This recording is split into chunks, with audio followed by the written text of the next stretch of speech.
Ladies and gentlemen, members of the jury, members of the Roll the Tape film crew, we are live and in living color with another episode of Roll the Tape podcast with Manager Marty. I am so excited to be here this evening. We are going to have an extremely good time talking about the sport of boxing this evening, talking about the business of boxing this evening. I see all of you slowly coming on. Come on in. Come on in. As the viewership is coming in, let me first say this. Let me say this. I'm so glad to be here tonight, y'all. I really am. I look forward to, these evenings when we do our podcast, when we come together, when we talk about the sport of boxing, when we talk about, the business of boxing. I know that we're having just a late start tonight with regards to the time, but I promise you, I'm going to make it up to you all with good education and good entertainment this evening. I'm happy. I know you are too. Salute to everyone that's in the chat. I acknowledge you back. The sentiments are mutual. I welcome you. If you're just joining this live stream for the first time, or if you have encountered this channel for the first time, let me say this from the bottom of my heart, irregardless of your reason for viewing, I appreciate it. I appreciate your viewership. I appreciate your support.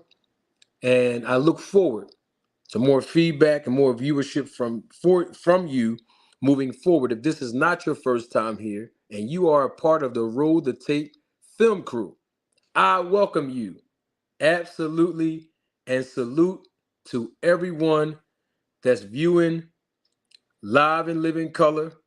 You know what I always say, right? I don't want to have to keep saying this every broadcast, but I'm going to say it again for the people in the back. You don't have to dust your feet off, nor do you have to ring the doorbell. You want to know why? Because you're invited. You're welcome. The door is already unlocked for you. Come on in. Have a seat. You are always welcome here. And listen, y'all know what we're going to talk about tonight. I know what you came here for, and I'm going to give you what you came here for. You came here for entertainment, and you came here for education with regards to the sports and the business of boxing. And I'm going to do the best that I can to provide both for you. Now, this entire segment is going to be on fire because of so many different reasons. One of the reasons is because I know the chat. See, that's the thing. That's the thing that makes a podcast on YouTube fire. It's the chat. That's one of the things, may I say. It's the chat. The chat, I got a feeling that the chat is going to be on fire tonight. My chat always on fire because the Roll the Tape film crew members always come through.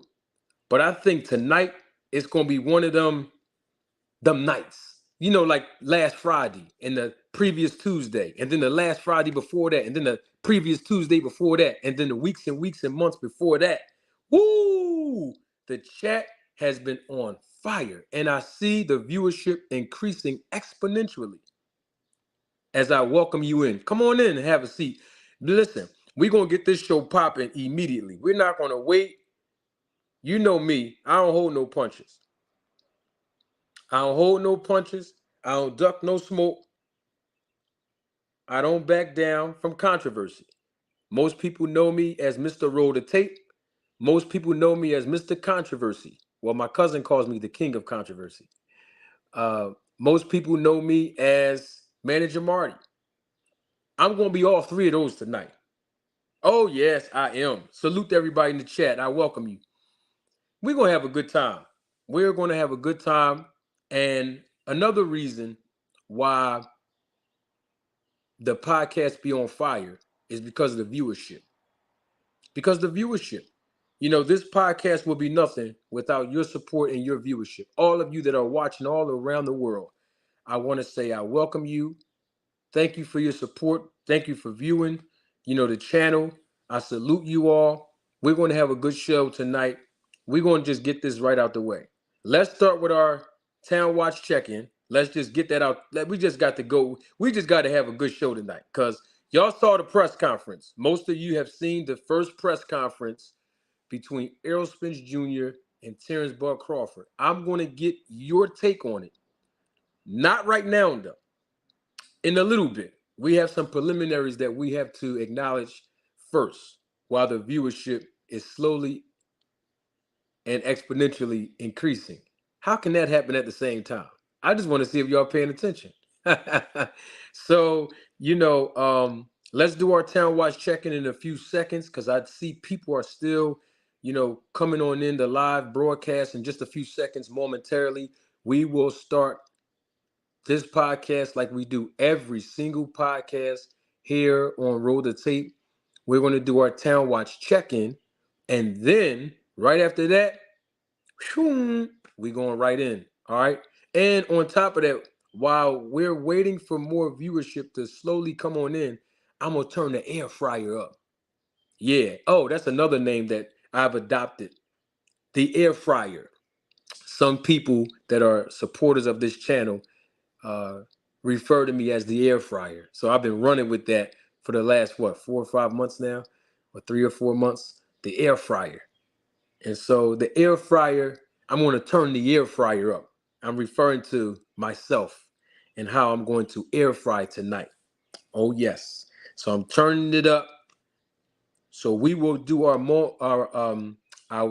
customary um town watch check-in momentarily, okay? Because I know more people are slowly coming into the live broadcast, and I don't want to leave nobody out because this is an all-inclusive channel.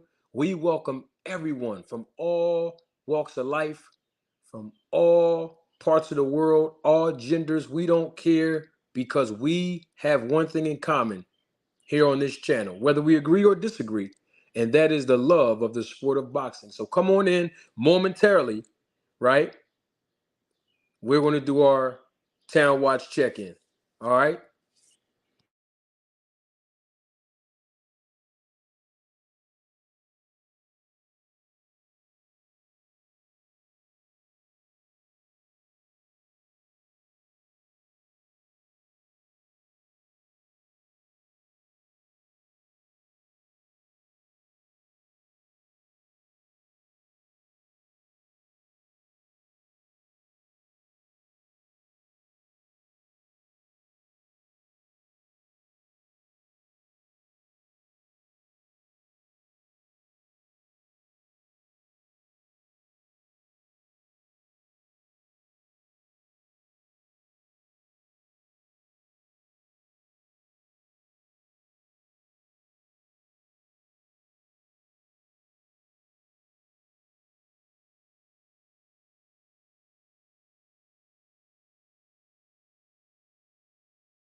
All right. Y'all ready for our town watch check-in? Come on, let's do it.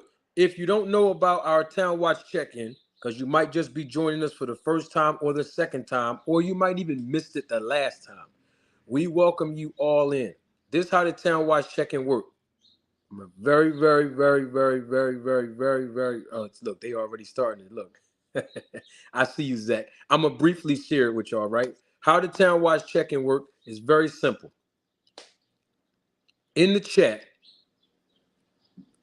feel free to acknowledge where you are from, whether it be where you were born and raised at, and or where you're located now, where you reside now, city, state, island, and or country.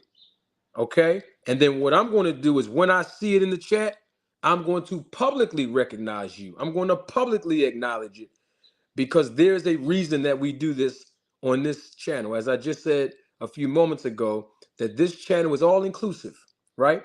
It doesn't matter if we agree. Doesn't matter if we disagree. Doesn't matter if we have different perspectives. Perspectives. It does not matter what our walk of life is. It does not matter what our gender is. It does none of that matters on this channel. What really matters is this: that even though we are different in some ways, we all have one thing in common that we share, and that is the love of the sport of boxing. And that's why we do Town Watch check-ins. I'm going to start it off like I always do. I'm going to go first, and then right after me, I am going to publicly acknowledge every location that's in the chat. Please, if you're just joining us, come on and participate. If you are watching the replay of this live, I welcome you, and you also can participate in our Town Watch check-in by commenting in the comment section below. I'm going to start it off as the viewership is increasing exponentially. Y'all know where I'm from, but before I tell y'all where I'm from, I got to represent, okay, the state of Texas, representing DFW all the way, all day, or as they taught me to say, already. By way of my hometown, the great city of Philadelphia. Nope, not in the state of Mississippi, but in the state of Pennsylvania. That's what I'm repping. Where you repping? Come on in the chat so I can acknowledge you. The air fryer is slowly turning up while we doing this because we get right into it tonight. So I started it off. Somebody asked a good question, and I'm going to ask it too. Where Brooklyn at? Is BK in the house? I think Brooklyn, New York is in the house. Vancouver, Washington is also in the building. Dallas, Texas is here. Home of El Tornado in the building. Pittsburgh, Pennsylvania is here. How can I mention the word Pennsylvania? How can I even talk about the state of Pennsylvania? How can I mention the state of Pennsylvania without representing my guy, Presidential Mike from my hometown, Philly, in the building? Who else we got? Woo! We international on this channel. All the way from England, but representing Manchester. Lewis Jackson, I see you in the chat. Come on in, y'all. Check on in. We got to start this thing off right. Come on and check on in. South Jersey in the building. Who else we got in here? Clinton, Maryland is in the building. Who else we got? Dallas, Texas, also in the building. KC in the building. West LA by way of West Philly. My folks is in West Philly. Well, I got people all over in Philly from everywhere, but we representing West Philly tonight. My man Marley Marr here. ATL in the building. Y'all know is a few guys and subscribers and supporters and friends that I stop my channel for. And that's this guy right here. Every time I see his name in my chat, he's one of the guys I stop my show for and acknowledge and salute. And that's my guy, all the way representing Merrillville, Indiana. My guy, Mike Harrison. What up, Mike? Always a pleasure to see you in the chat, my brother. Cincinnati, Ohio in the building. Come on, man. I know there's more. I know there's more. I said ATL already. So we got Midwest, down south, West Coast, the UK, you know what I mean? East Coast. I know we got some more in the building. You know, we can't start this show.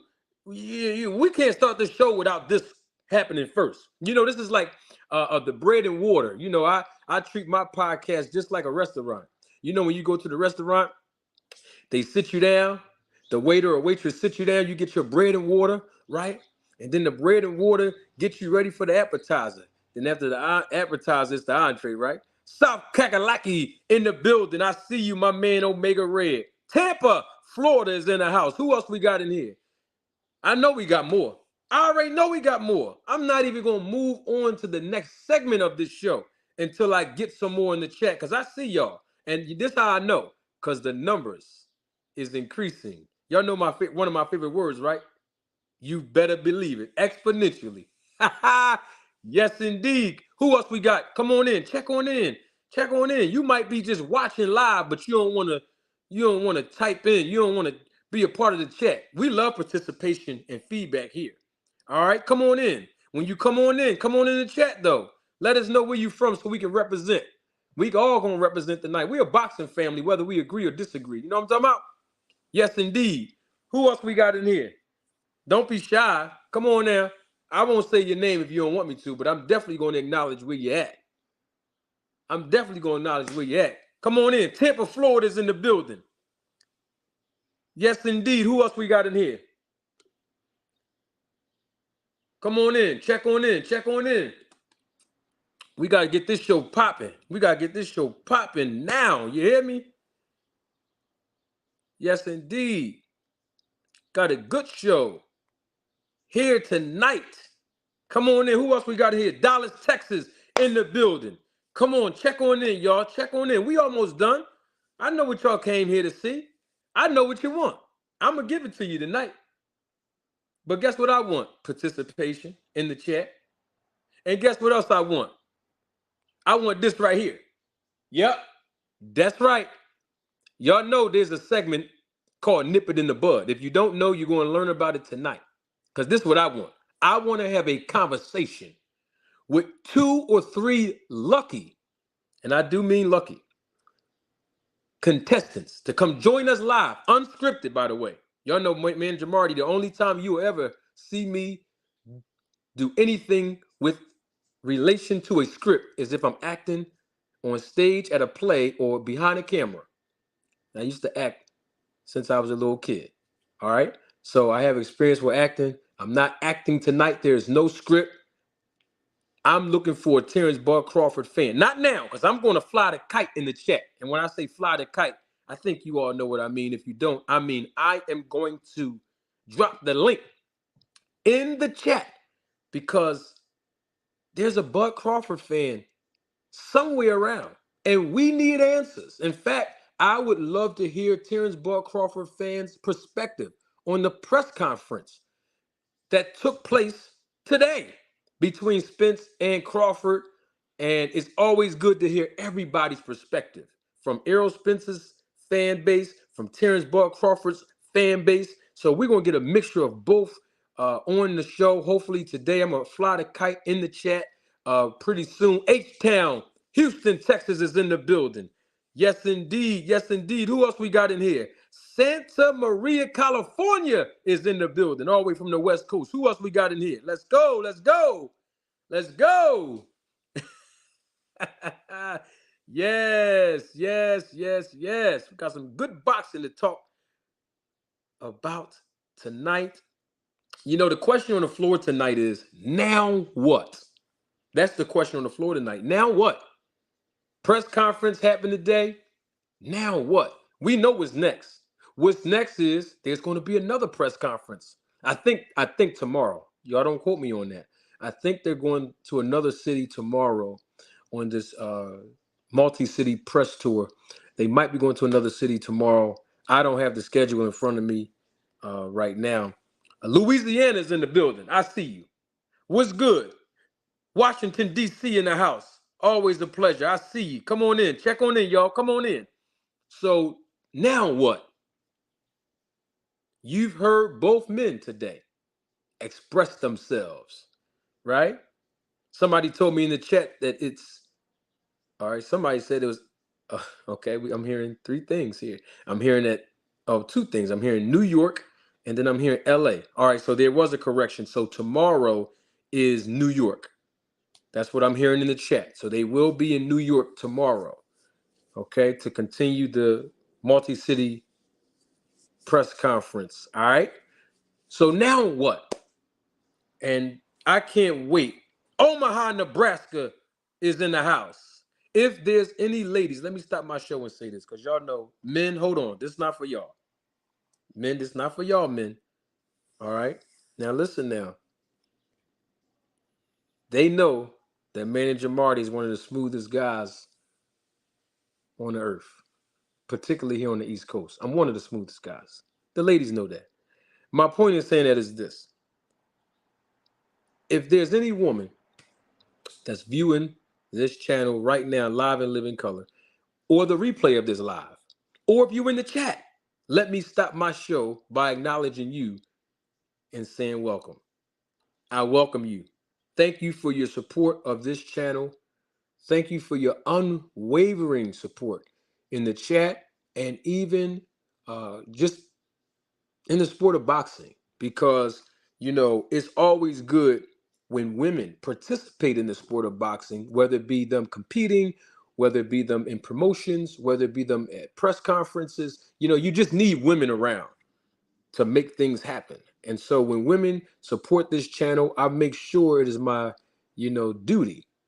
And I try my best not to derelict my duty to be able to acknowledge women all around the world that support this channel, that have contributed to this channel, that participate in the chat, that come through even in the comments sections with so much grace. And I have to keep it all the way 100 like I always do. It amazes me how the women that participate in the chat here and support this channel are more classy and more in self-control of their emotions, more than men sometimes. And so I always want to point that out. And so what it does for us men, it encourages us to not be as emotional, right? And let's be our natural creation. Okay. And so I just want to acknowledge the women all around the world that have supported this channel, whether it be from day one or even just today. And I want to say thank you for your support. Thank you for your contribution. All right. And with that being said, I have good numbers on my end as far as the viewership as it is increasing exponentially. There's a new audience that just joined us. So let me go right back real quick because if you're just joining us live, there is a segment. Oh, yes. If you don't know, now you know there's a segment on this podcast that I call Nip It in the Bud. And this segment is specifically designated for Terrence Bud Crawford fans. Many of them have been very unfavorable with their choice of words regarding me. Not just on this channel, not just on this platform, but on other people's platforms that I've done interviews on or if I was on their panel. And so what I like to do is give them a platform now, Terrence Bud Crawford fans, when I say they, a platform to be able to ask me some questions or make some comments or give their perspective of Terrence Bud Crawford, and so that it can be an even playing field. This is not an Errol Spence channel. This is not a PBC podcast, even though those are the two accusations and allegations that we've been running across from some Terrence Bud Crawford fans. The truth of the matter is, this channel provides two things. This podcast provides two things, and that is entertainment and education with regards to the business and the sport of boxing. And so I want to make sure that we all have an open mind and give everyone an opportunity that's willing to come on to the platform, an opportunity to express themselves. All right. So that is a segment that we're about to go right into that segment. But before we get into the nip it in the bud segment, there's some other things that we need to address here. And one of those things is the question. This is for all my new audience that's just joining us live and those that are watching the replay of this live. The question on the floor tonight is, now what? This is the press conference recap that took place today, earlier, between Errol Spence and Terrence Crawford. I would love to hear your feedback in the chat and in the comments section. If you're watching the replay, it is live. Not right now, though. Not now. We're going to get to that segment where we talk about a recap. I have some educational pieces that I want to acknowledge with regards to a few things that was said at the press conference and that was said on other people's social media platforms, in particular, my guys, Jason and Greg over at AM Sports Media. They shouted me out. So I want to say salute to those guys. If you haven't done so already, at least after you watch this live or participate in this podcast, please go check them out. AM Sports Media is the name of their channel. Go check them out. Go subscribe to their channel. Watch their content. Support those guys. They are part of my YouTube boxing family. Those guys are good men.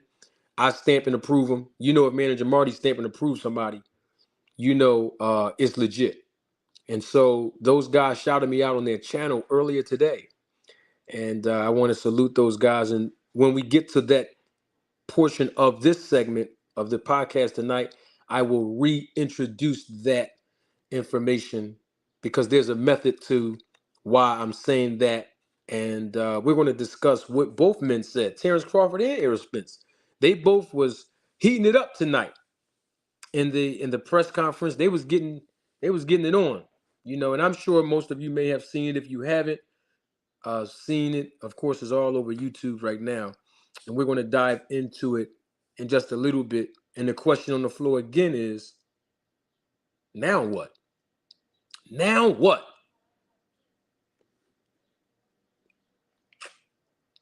Um, how's everybody doing this evening? Now that we got some of the preliminaries out the way, how y'all doing tonight? I got to stop my show again because there's another person that I just saw in the chat. She is also a member of this channel. Day one supporter, always have encouraging words to say, not just to me, but to everyone. And she be holding the chat down. She's also a moderator in the chat, and that's my homegirl, Diana. Salute to you, Queen. Always a pleasure to see you. Blessings and peace to you as well. Um, what do y'all think? Excuse me. What do y'all think about the press conference? Do y'all think that the press conference is building the hype for this fight? I mean, what do y'all think? Before y'all answer, though, before y'all answer, I'm just setting up the questions now, so when we get to it, the chat can be on fire like you always are, and the numbers are increasing exponentially with regards to the viewership. And with that being said, let me go ahead on and show my face in the place. Y'all know one of the things that I take pride in is I ain't never scared to show face. And I love showing my face because of human interaction. Humans, we want interaction. We want something to be organic. We want things to be authentic, right? How many times you try to call a bank and get some information and you talk to an automated system? Sometimes it's necessary, but most times it's not. And on this podcast, I make sure that you have human interaction. And I love every moment of it. Salute to everybody in the chat. Those of you that have acknowledged me, if I missed it, I want to say I apologize. I'm looking now as the chat be spinning and spinning and spinning. And so the air fryer is still turning up. If you're just joining us live, when I say the word air fryer, I'm referring to myself. Most of the people that are in the chat or even viewing me live, they know where that, came from. They know the origins of me saying air fryer. People always use the word cook on YouTube. So I always like to be unique and creative and, step outside the box and then become the box, so things won't sound redundant or, people repeating what they heard from other content creators and stuff. I like doing my own thing. And so I don't cook, I air fry. And if you know anything about the air fryer, the real air fryer, especially well, I can't give no promotion. I was going to say a specific brand of air fryer, but they're not paying me a promotional check to say the word ninja. But my point is, the chicken tastes different. You know what I'm talking about? When you air fry it, it tastes different. And so that's why we air fry on this channel. You know what I mean? So when you eat up this education here, when you eat up this entertainment here, it tastes good and it tastes different. So, I welcome everybody coming in. The question on the floor again tonight is, now what? This is our recap of the press conference that took place between Errol Spence and Terrence Crawford earlier today. Of course, the chat already informed me that the press conference will be taking place tomorrow in New York. There's a multi-city press tour that both of these guys, are going to participate in to build up this fight. And this is how it is when you promote major fights. And some people don't air fry their chicken. I see in the chat. That's okay. But we air fry over here. And I can tell you that everyone that has ever come on this channel to challenge me. Now, these are not my words. These are words from people that I know personally. They have called me undefeated. And you know what? I would have to agree with them. But I don't come to debate. It's interesting to me that people, they want to debate, and then when you ask certain questions, they can't provide certain answers. You know what I mean? And so, one of the things I know about Terrence Bud Crawford fans, since we're talking about the segment that we're about to have in a few seconds, or even moments, the nip it in the bud segment. One of the things I noticed is that there are Terrence Bud Crawford fans that's watching me right now as I'm talking to y'all. Might not even be in the chat. I'm sure there's a few that might be in the chat, but there are Terrence Bud Crawford fans that's watching me live right now as I'm talking. That's watching a replay of this live right now as I'm talking. But when the segment of Nip It in the Bud presents itself, most of the time, we cannot find them. So hopefully tonight, they change the perception that people have of them, because you can't talk a whole bunch of trash and then when someone calls you by name, you run and hide. There's nothing honorable about that. Now, I'm not saying Terrence Bud Crawford fans always run and hide. I'm just saying there's a platform for them right here. And they can always join. And let me say this too, because I was just telling a good friend of mine this earlier as I was talking on the phone. If you want to come on to the segment and you are a Terrence Bud Crawford fan and you want to be a lucky contestant on the live stream, you do not have to show your face if you don't want to. All you got to do is click the link. I'm going to ask you directly to just turn your camera off so that turn your camera on, right? Yeah, turn your camera on so I can make sure that you are a human person, right? Make sure you're not a troll in the background where nobody else can see you but me. And then when I add you to the stream, right? The live stream, you can just turn your camera back off. Yeah, that's all it is. So, it is what it is. It is what it is. And with that being said, let's do what we have to do. We're going to get to the recap of the press conference. Okay? The way I run my podcast is just like going to a restaurant. If you missed me just saying it a few moments ago. Bread and water first, appetizer, then the entree. Okay? So this is our segment of, nip it in the bud. All right? So we don't want to stall any longer. We're here now. And I'm flying the link in the chat. Okay? I'm flying a kite. That's what I call it. Bam, it's done. Link literally in the chat. Excuse me. All right? So now what I'm about to do is I am about to pin the link to the top. Bam, it's done already. So that it can be very accessible to Terrence Bud Crawford fans who want to come on to the live stream.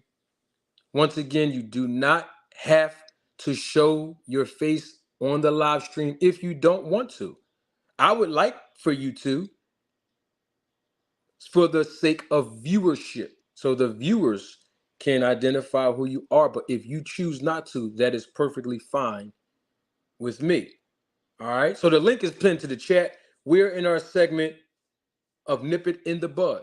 For any Terrence Bud Crawford fans that want to join in the live stream unscripted, there's some questions I would like to ask you. I'm sure there is some comments, concerns, and even some questions you may have to ask me.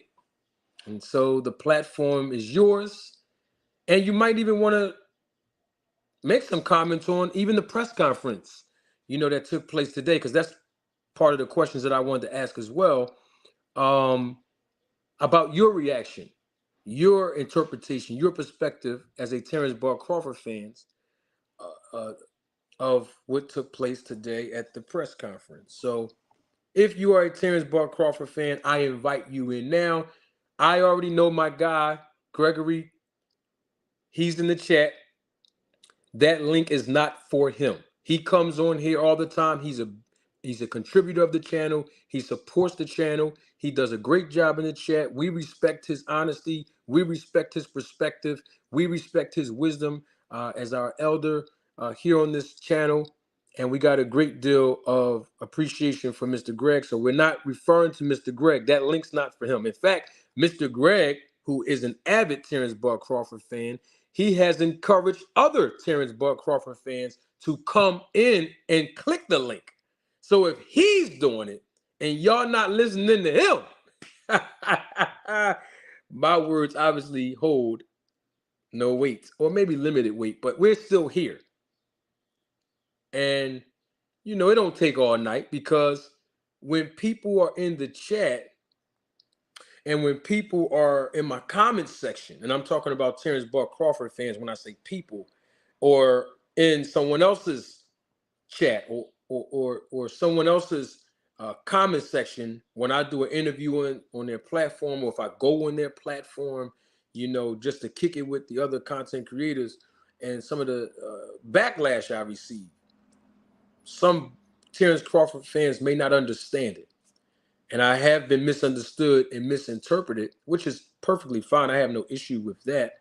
And not at all. Not even a little bit. But, hey, we have questions and we need answers. And I'm sure other people, Terrence Bud Crawford fans, may have questions for me or the chat, or want to render their perspective of the fights in general. We welcome that. The press conference, your perspective on that, we welcome that as well. Hold on, Mr. Greg. Mr. Greg, hold on. Mr. Greg always coming up. Mr. Vegas, where you from, man? I like when Mr. Vegas come in, because when he come in, he always salute me. Salute you too, Mr. Vegas. And he about to drop where he from, and I'm acknowledge it.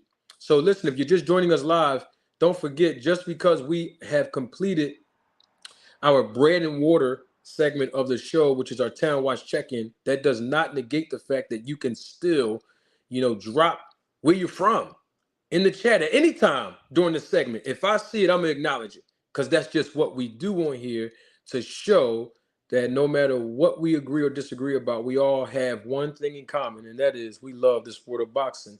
And salute to H-Town. H-Town back in the building. So the link is pinned to the chat. Let me make sure that I am clear. Baltimore, Maryland is in the building as well. I see you. Salute. Can everyone hear me clearly? Just doing a mic check. I want to do an audio check. Mic check 1, 2. Can everybody hear me clearly? Do I sound muffled? Is there static in the background? Is my audio being compromised? Can everyone hear me? Cincinnati, Ohio is in the building.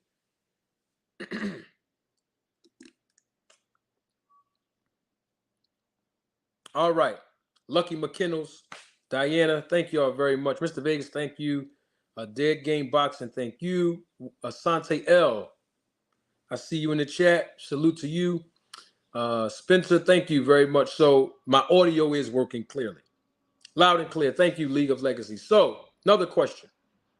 What about the link? Is that pinned to the top? Because I want to make sure I did it properly. I'm still a YouTube rookie. Took me a while to even learn how to do that. Pinning stuff to the link and all that stuff. So is it pinned to the, is the link pinned to the top of the chat? Can anyone give me a yes or no on that?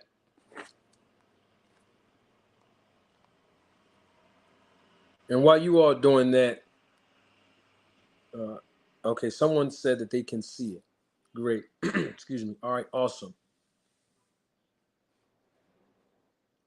Just want to make sure that I do this in advance. And that is thank each and every one of you for your support. Okay, I'm doing it in advance because I just put the link for the Cash App at the bottom of your screen. And so I salute and welcome and thank each and every one of you all that support this channel, that have contributed to this channel in the past and even might support the channel tonight. All right. And I'm going to acknowledge you publicly as well. But just so you can know, the Cash App is at the bottom of your screen. Feel free to send a super thanks, super chat, super sticker. Either way, I appreciate it. There is no amount that is too small on this channel. You know, every piece helps increase the quality of audio and visual, and even the time that it takes and all the expenses that it takes to build content just off of one video. You know, there's so many different, you know, if you're a content creator, you know exactly what I'm talking about, the expenses that are associated with, you know, just operating a YouTube channel is very costly. So I appreciate everyone who decides to contribute to this channel. I don't take it lightly. And that's why I always make sure every segment that I salute you all and welcome you and even thank you. I'm so appreciative to it because it's you. It's not me. I may have good quality. I might give y'all entertainment sometimes. I might give you education most of the time. But I want to tell you, it's the supporters and contributors of this channel that continues to help me grow. It is not me. It is you. And I want to make sure I spotlight each and every last one of you. I see you in the chat, Dahlia, another day one supporter. And yes, you acknowledge me, so I'm acknowledging you back. Omaha's in the building. Swift reviews. I like that. I like that. Swift says he's pulling up on July the 30th to hear the excuses. Well, you ain't going to hear no excuses from Manager Marty because that's one thing I don't make is excuses. You won't hear me make no excuses at all. You know, I think everybody understands that we all have different perspectives, you know, when it comes down to who we think is going to win this fight and why. But here's the thing, though. You don't have to wait until July 30th. This is the great part about this, Swift. You don't have to wait to pull up on July 30th. The link is literally pinned to the top of the chat if you want to come on now. You ain't got to wait till July 30th. You can come on and give your perspective right now if you want. And the link is there. I know there's one Terrence Bud Crawford fan that's here. Now, we're not going to stop the whole segment of this show, but I know one Terrence Bud Crawford fan is here. Hey, Terrence Bud Crawford might be watching this personally. Link in the chat for him too. You know what I mean? Let's hear his perspective. It don't matter. You know what I mean? But the thing is, I know one is here. Okay, and the link is up there. We ain't gonna beg you to come on, but if you want to come on, feel free. Give it your perspective, as Mr. Greg always tell you all. Come on and speak your piece. You know, it just seemed like everybody got a lot to say behind the camera. You know, in the chat, in the comment section. But then the whole segment got a whole segment. You might not find this on nobody else's YouTube channel, and you may have. I haven't seen it yet. Where, you know, a whole segment is designated just for Terrence Bud Crawford fans. I think that's actually interesting. And I'm sure that on other platforms, you know, people do render their verdict on Terrence Bud Crawford fans and even allow Terrence Bud Crawford fans to come on their platform to speak their piece. And we do that here as well. And so, yeah, it's all good. It's all good. Yes, come on in. Yeah. Hey, Diana, who you talking to, Diana? Diana's talking to someone, excuse me, in the chat. It must be a woman because she's saying sis. Speak your piece, sister. Who you talking about, Diana? What's going on? I think I missed something. I think I'm missing something. What's going on in the chat? All right, now I'm trying to catch what's going on. You know, I'll be checking the chat, see what's going on. I don't know who Diana was talking to somebody. Come on through, whoever she's talking to. Come on in. Yes. Even the chat is encouraging you all to come up. All right, come on in. You know, come on in. You know, while we waiting for Terrence Bud Crawford fans or 2 or 3 lucky contestants, let me ask the chat this question. We're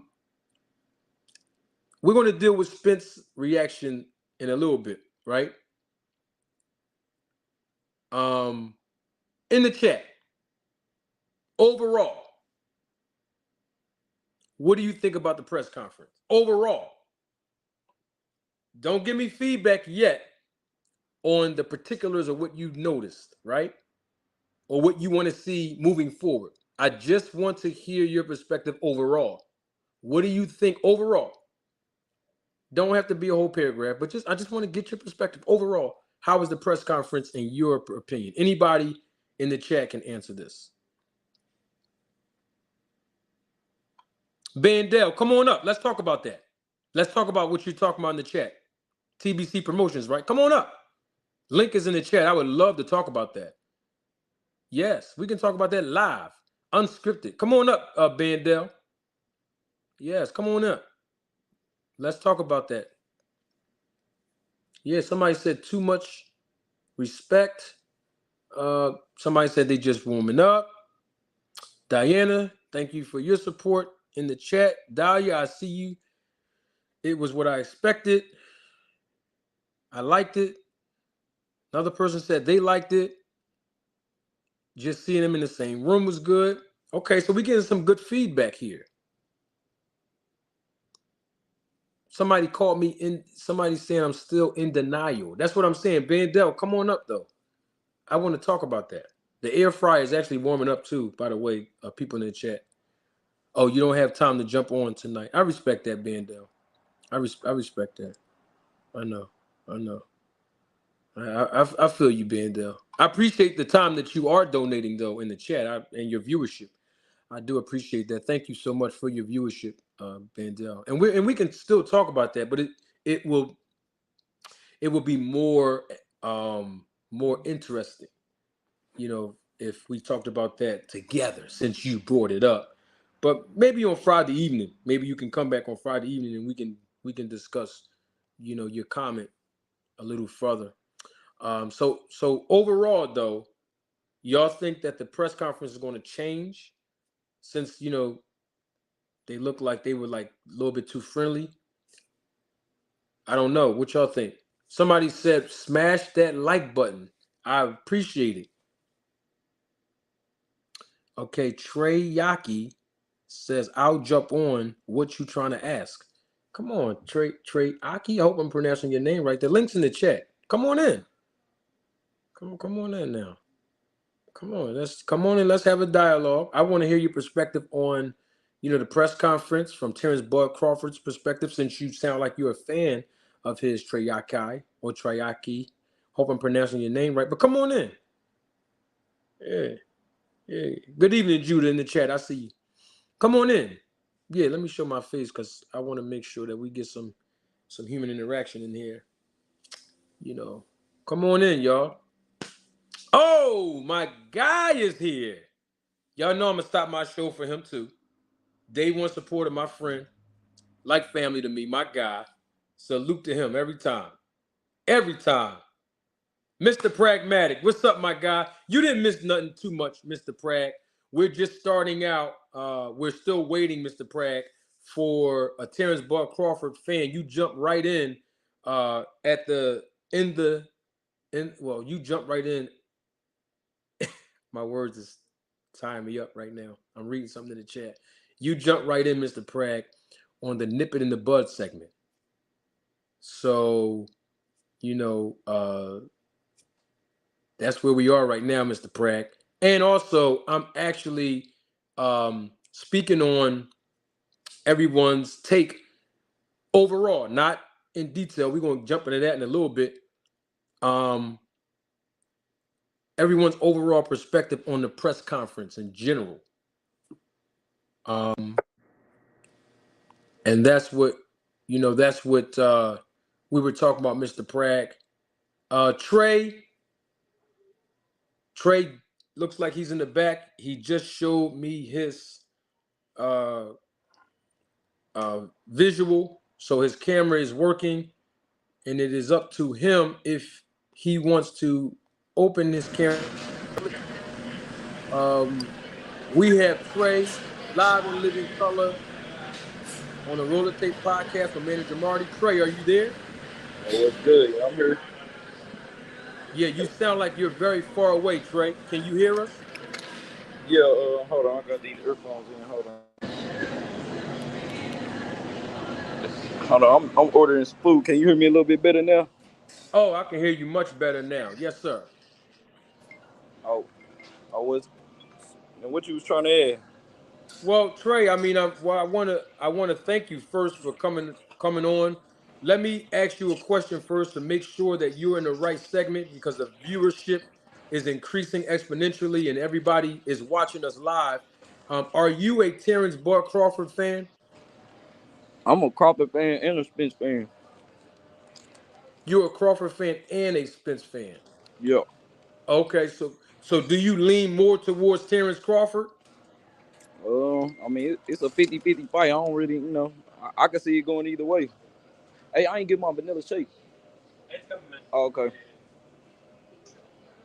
Yeah. Can you hear me? Yes, I can. Yes, Oh indeed. yeah.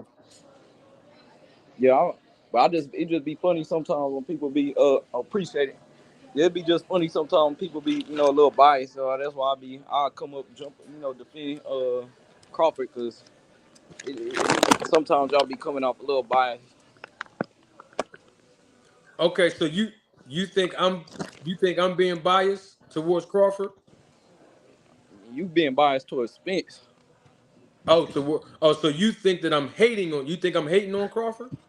I mean, it's definitely pretty clear, but I mean, it ain't no big deal. You definitely hating a little bit, but I mean, it is Oh, what it is. okay, I got you. So you think I'm hating on Crawford? Let me ask you a question on that. Why do you think I'm hating on Crawford?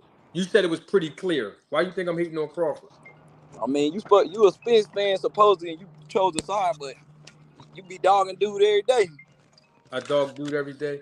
I got you. I respect your answer. Have you ever heard me say I'm a Spence fan? Have you ever heard me say that, Trey? I mean, shit, it's clear. You don't have to say. I tune in off and on, but it ain't about what you say; it's what you do. Okay, so you have it. I'm going to take that as a. I I'm going mean, to I take it heard as you a. defend Spence. Yeah, I mean, I'm just trying to. Of course. So so let me just reiterate that. So you haven't heard me with your ears say that I'm a Errol Spence fan. You have never heard me say that, right? I mean, you be trying to play semantics and stuff and do all that stuff, and we could just get straight down to the nitty gritty instead of be like, "Have you heard me say that?" Because if I say yeah, then you gonna want me to prove it. Then if I No, say I like, don't. sometimes Oh, it don't be no winning the way you try to argue, you try to pin people in a certain space when it just ain't really, you try to do that. hey, I got you, Trey. Let me say this, Trey, because you just did something, and I want to make sure that we're on the same page.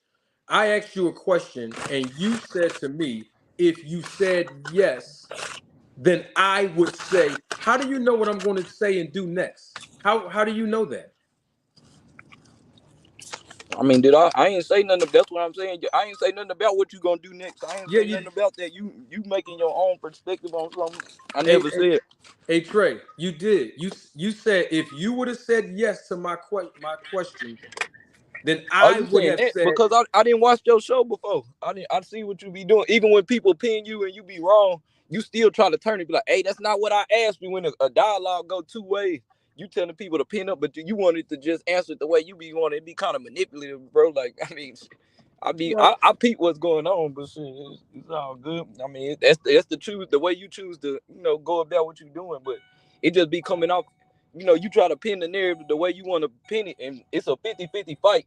Terrence can win, Spence can win, but you be thinking your way is right all the time, or the way you see stuff, or even when you be talking about the perspectives of managers and stuff, like it just be kind of you know one sided a little bit. I feel you. So you would say that that's your perception. That's what you interpret when I'm talking. You're I interpreting mean, that. that's all anybody could do. You interpreting what you say, and then we interpret it. Everybody is just interpretation shit. But I mean, it's clear what side you on. You don't play the middle. You choose a side for sure. I disagree with you because because because everything that I've said about Terrence Bud Crawford has been a fact. I haven't given the only opinion that I gave about Crawford was who I thought was going to win the fight. Everything else No, that I said about Crawford has been I actual didn't facts. heard you defend you. I didn't heard you say stuff about negotiation, people ducking, and you can't say for a fact what happened between negotiation, but you say it like it's a fact, like you know. When I mean that ain't really Can you necessary. give me an example? Can you give me one example? I mean, you go live every day. What kind of example you want me to say? You know your perspective on who you think do negotiations. You want me to come back with something like, come on, bro, like that? No, no, That's no. unreasonable. Well, Trey, hold on, Trey. Let's be reasonable here. I don't go live every day. That's number one. And number two, I'm not asking for me. See, when I'm asking you questions, we have thousands When of you say people. Bud Duck, Hey, Trey, hold on, that's Trey. not a fact. Oh, Trey, hold on. Let me finish my statement, sir. When I'm asking you a question, it's not for me. Remember, we have thousands of people that's watching live and the replay of the live. So the perspective is for the audience to understand where you're coming from, to No, that makes understand sense. where I'm coming from. So I'm asking, you're making a lot of statements about me. So I'm asking you to give us an example of to basically prove your claim, your hypothesis on your perspective of me. Give us an Okay, example. when you At say least Bud one. Duck, okay, when you say Bud Duck with no like, it depends on which side you want to listen to. If you want to say, he could have took the fight instead of taking amnesia, Abbott, whatever the dude name, I've been sneezing, they call him.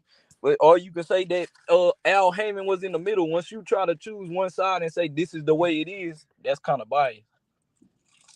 Okay. So let me ask you a question, and since you said it like that, did Terrence Bud Crawford fight David Evanesian? Of course he did. I mean, we all seen that. Okay. So he fought David Evanesian. So when he was negotiating with Al Heyman and Steven Espinosa, did he inform them that he was also secretly negotiating with BLK Prime?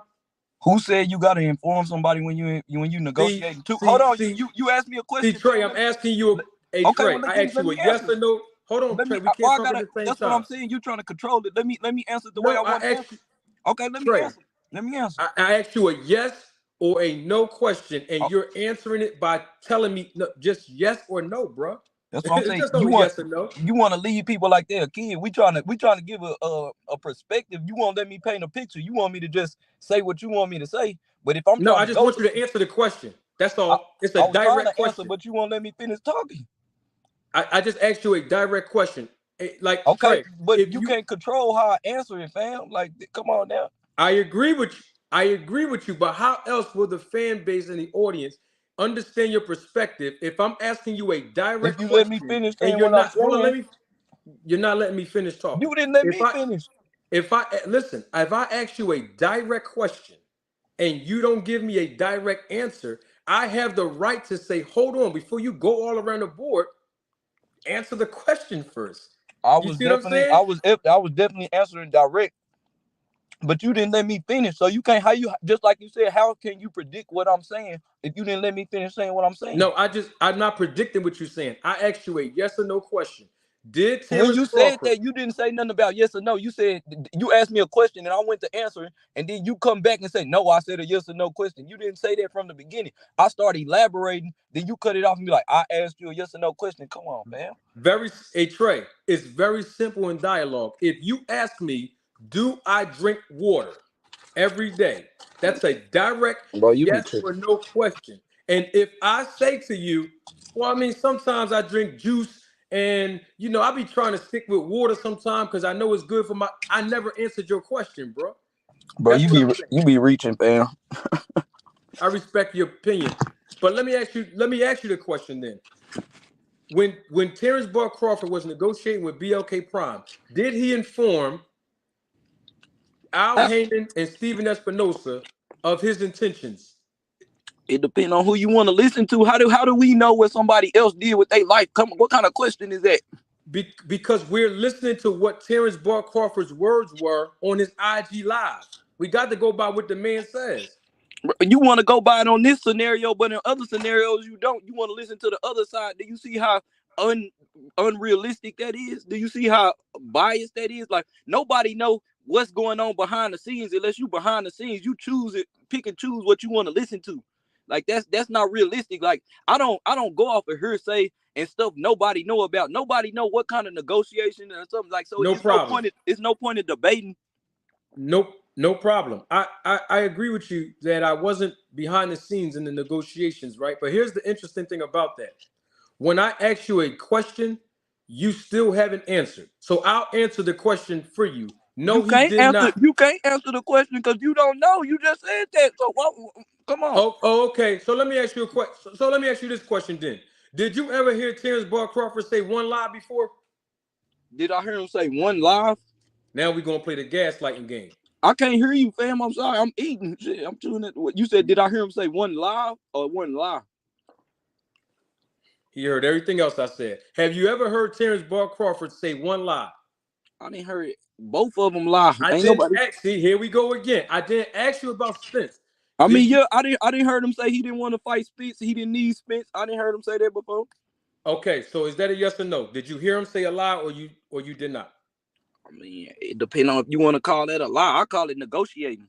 No, I'm not pinpointing one thing. I'm asking you a general question about Crawford and his words. I don't know the Have man you? personally to say if it's a lie or not.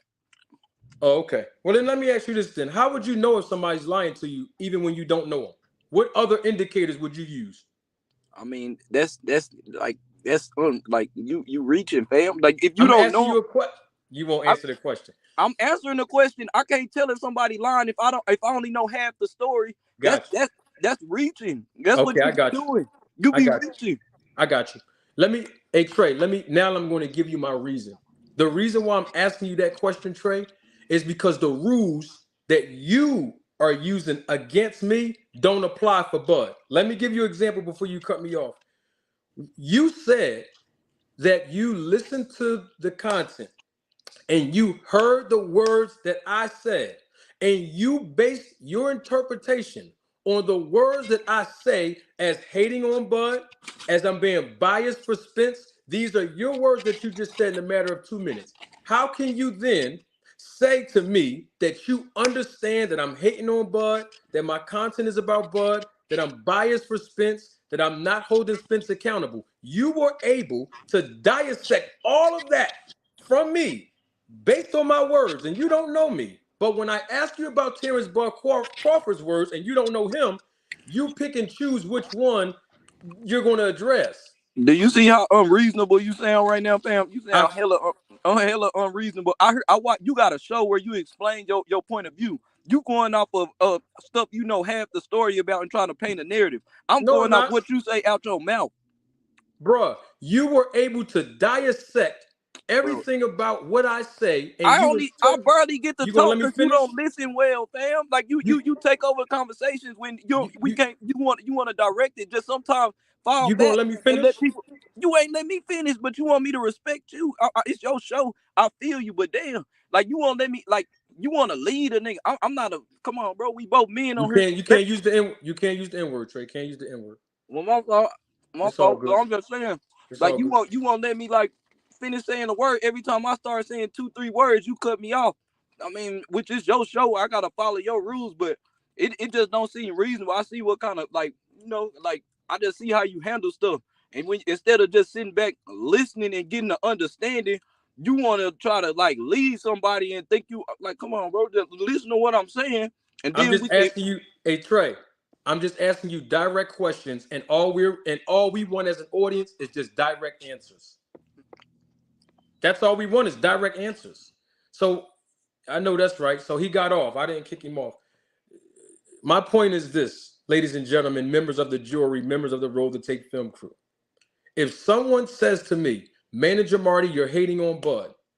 Manager Marty, this. Manager Marty, you do this. Manager Marty, you're biased. Manager Marty, you don't hold Spence accountable. Manager Marty, how do you interpret that? You know what they're going to say? Because I'm going by your words, Manager Marty. I heard you when you said A, B, and C. Fine.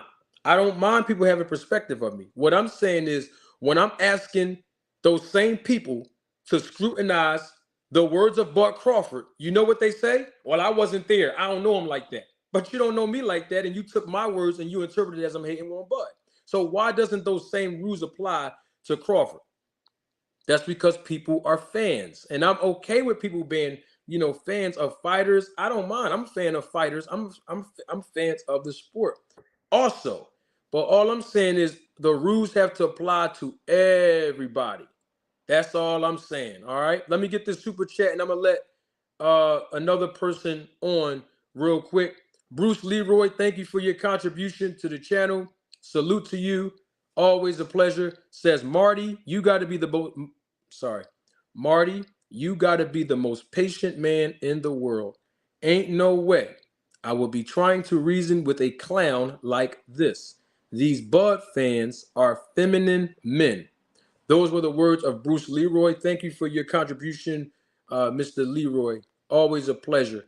Um, who else we got? Hold on. Let me make sure now. Let me make sure.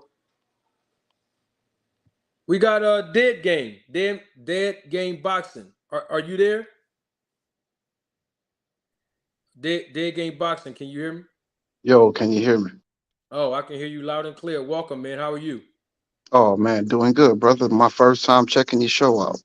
Oh man, I appreciate your viewership, man. This is a segment. You said this is the first time you check this out. This is a segment that we like to call "Nip It in the Bud," and the reason, of course, is a play on words. The reason why I call it "Nip It in the Bud" is because there are a lot of Terrence Bud Crawford fans who not just support the channel, but they view the channel, they view the content, and they say a lot of different things about my content, about my perspective, some of the things I've educated the general public on with regards to the business of boxing. And I've used Terrence Bud Crawford as a reference in so many different forms, to illustrate my point for educational purposes. Most people take that as me hating on Bud Crawford. Most people have taken that as me trying to build my channel off of Crawford's name. People have used other insults. So what I'm doing now, and I've been doing this for the last few weeks, is that I'm allowing a segment to be designated for Terrence Bud Crawford fans to come onto the platform, speak their piece, not just about me, but why they like Bud. What are their reactions to the things that he have said? What are their reactions about things that he done in the past or what he's doing now? What are their reactions to who's going to win the fight from a Bud Crawford's fan base perspective? And so for the last few weeks, we've had one or two people come on. So this is that part of the segment that I designate. And so when I saw you in the background, I'm not sure if you are a Terrence Crawford fan or not. I always make sure that I find that out first, because I want to make sure. Now I'm going to give other people an opportunity to come on, even if it's not tonight, even other segments of the podcast. But I just want to designate just this portion so that the fan base and the audience that's watching can, we have order. You know what I mean? I try to make sure things are decency and in order. And I don't want things to be all over the place. So that's why I always ask. So are you a Terrence Bud Crawford fan? Most definitely. Awesome. Awesome. So you're here. We welcome you. You're on Roller Tape podcast with Manager Marty. I salute you. This is your first time coming on, brother. And we welcome you. The floor is yours. Yeah, man. Finally it's here, man. Um, it's been a it's been if you wasn't patient, well, you could have had a headache a long time ago. I've been patient. I always figured it was gonna happen. So, it was just a matter of time, you know. Timing is everything in this game. So yeah, man, I'm glad it's here, man. Let's go. Awesome. What was your take on first of all, let me back up. Did you see the press conference today between Yes, you saw yes, the, man. Yes, of course. what's your perspective on the overall part of the press conference, the Overall, overall? man,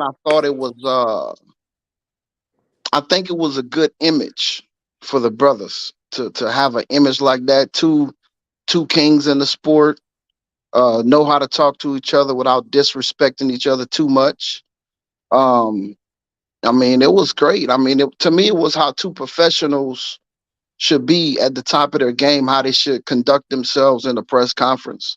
And they had a little exchange. I liked it. Um, hey, brother, to me, it was great. 10 out of 10. That's a good perspective. What did you like so much about the exchange? You had mentioned an exchange. Well, I noticed a few times Bud was wanting to get the last word in. They'll go kind of tit for tat, when you're arguing with your wife and she want to get that last word in. You just let her get it in, And Bud was just, he was getting that last word in, and then Earl kind of cut Bud off and checked him about his resume in the middle while Bud was talking. So I kind of like that too. It was I like that. It wasn't too aggressive, but Hmm. it got it wasn't tense, but the elevation went up a little bit, and that's all we needed. Got you, got you. Let me get this super check because I want to ask you about something that you just said. My guy, Mr. Pragmatic, always supporting the channel, man. Excuse me. Don't forget, Mr. Prag. I still owe you your gift too. And he knows what I'm talking about. Mr. Prag, thank you for your support. Mr. Prag says support for one of the best boxing channels on YouTube. Thank you so much for your encouraging words, Mr. Pragmatic. Always a pleasure, my brother. Dead Game Boxing, I'm going to ask you a question. You had mentioned that Spence made a reference to Terrence Bud Crawford's resume. Did you hear what Errol Spence said about his resume? I think he said he didn't beat nobody. He was talking about he didn't beat nobody to become undisputed, and Mm. basically, downplaying his resume. Okay, got you, got you. What was your take on that from a Terrence Bud Crawford fan perspective? What was your take on after you heard Errol Spence say that? Oh, I've heard that a lot, man. Um, I've been a Crawford fan. I mean, for a long time, bro. Well, since the braids. So, I mean, you hear it. It don't really mean nothing. He's accomplished. You only can beat who's in front of you, and he had great matchmakers. But who was in the division at the time? He was the man. So Mhm. when you look at legacy going up through the rankings, no matter who was there at the time, he was the man at the time. There was nobody there at that time who could mess with him. So that's all he can do. He can only do what he can do. You know what I'm saying? If they'd have put somebody there who could beat him, I think they probably would have tried to, but everybody they put in front of him, you know, just got wiped. Mm, I got you. I was looking for Greg. There was a guy named Greg. He was in the background. I forgot his last name that quick. If Greg, if you're listening, come back on the channel. We got Kareem Ellis here. Kareem, can you hear me? What's going on, man? I'm doing good, sir. How are you? Hanging in there. Awesome. I am fully aware that you are a Terrence Bud Crawford fan. We have Dead Game Boxing on as well. He's You, also a Terrence Bud Crawford fan as well. you keep Welcome. calling me, you keep calling me a Terrence Bud Crawford fan. This is like twice now. I'm not. I'm not a fan of Terrence Crawford. Oh, That's why I asked you what I asked you in the beginning. Is oh, there my. any room for a boxing fan? You know. Oh, I see. I thought the last time you were on here, you were a Terrence Bud Crawford fan. So I Yeah, apologize for that. yeah, it's cool. I said something to you then, but I guess it's whatever. Oh, I Yeah. apologize, man. That was um I just wanted to hear what was going on. Maybe chime in on that interview they had. The press conference they had earlier. yeah, little press conference. All right, stay right there. We got dead game boxing here. If you both can, I wanted to replay something that Errol Spence said, and Dead Game Boxing is the one that basically segued me into the store process because Errol Spence had mentioned something about Bud Crawford's resume. If you guys can mute, excuse me, if you guys can mute your device, let me play what Errol Spence said, and I want to respond to that with both of you guys here. All right.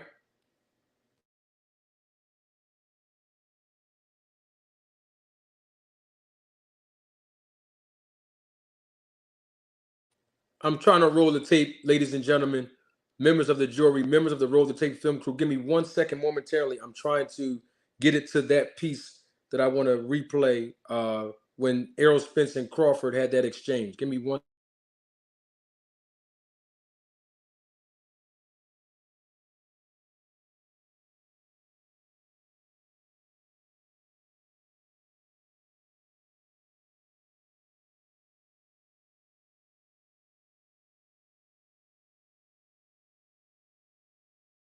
Of this era. Definitely not, man. I'm not gonna lie, Tyrann got the best matchmakers in the business.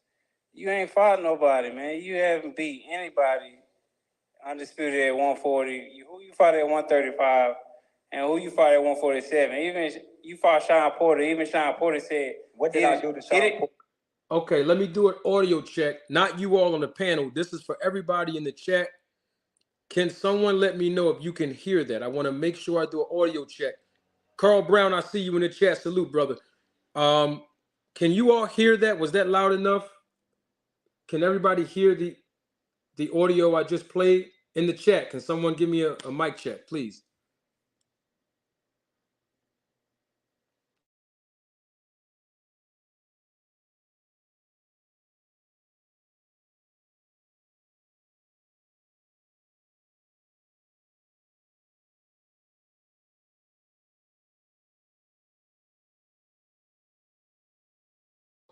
Okay, great. So everybody can hear it. I'm going to play it one more time because I have to air fry on this. This is extremely important. Hold on, here it comes. Roll the tape. Definitely not, man. I'm not gonna lie. Tyrann got the best matchmakers in the business. You ain't fought nobody, man. You have. Did y'all hear that? Excuse me. Errol Spence said, "Top Rank has the best matchmakers in the business." Now, this is where I could air fry and educate. You know, because people say I'm hating on Bud. I'm using his name to build my channel. I'm just picking on Bud. I'm being biased. But in the chat, real quick, do any of you, now Spence said this today, in the chat, do any of you recall hearing me say what you heard Errol Spence just say? That is a direct question, by the way. You know, some people don't know how to answer yes or no to yes or no questions, but the chat, they do a great job with this part. In the chat, let me ask again. Do anyone in the chat recall hearing me at any time, whether it be weeks ago, months ago, when I first started the channel, anytime, hear me say anything remotely the same as what Errol Spence said regarding matchmaking and Bud Crawford's resume and Top Rank? Anybody? Okay, everybody is saying yes, that they heard me. You know what? Let me roll the tape back on myself. Give me a second, y'all.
All right, ladies and gentlemen, members of the jury, members of the Roll the Tape film crew, there is something that you are looking at on your screen, and let me tell you what it is.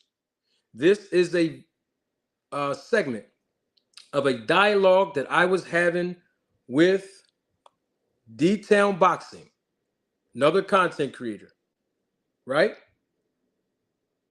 That was, you see it circled, the date. April the 8th is when I published it. April 8th, 2023, I published this. Some of you in the chat may have seen this before. You might not be in the chat, but you are live watching me now. You may not be live watching me now, but you're on the replay of this live. And I want to roll the tape on myself to hear what I had to say, because I keep hearing that I'm hating on Bud Crawford. I keep hearing that I'm just basically being a fan of Spence. But y'all heard what Spence said. Let's hear what I said to Detailed Boxing when I published this on April. You know what? I'm doing way too much talking. Don't take my word for it. Roll the tape and look at how his resume proved what I'm saying. If you want to know how fighters are moved in a certain direction, just look at the matchmaking. It's very simple. And I have to say this, and people might not like it, but it's the truth. Look at how Terrence Bud Crawford was moved in his career. He was moved that way for a reason, or maybe two reasons, but he was moved in that way. And what I mean by that way, he was in the ring fighting lower level competition. That is a fact. That is not an opinion. That is a fact, bro. And we got to keep it real. He was moved in such a way, his resume speaks for itself, that he was going to be in the ring with people that were not going to basically hurt him, put him in a position to get knocked down. He wasn't going to get knocked out, and he was going to dominate and outclass his opponents.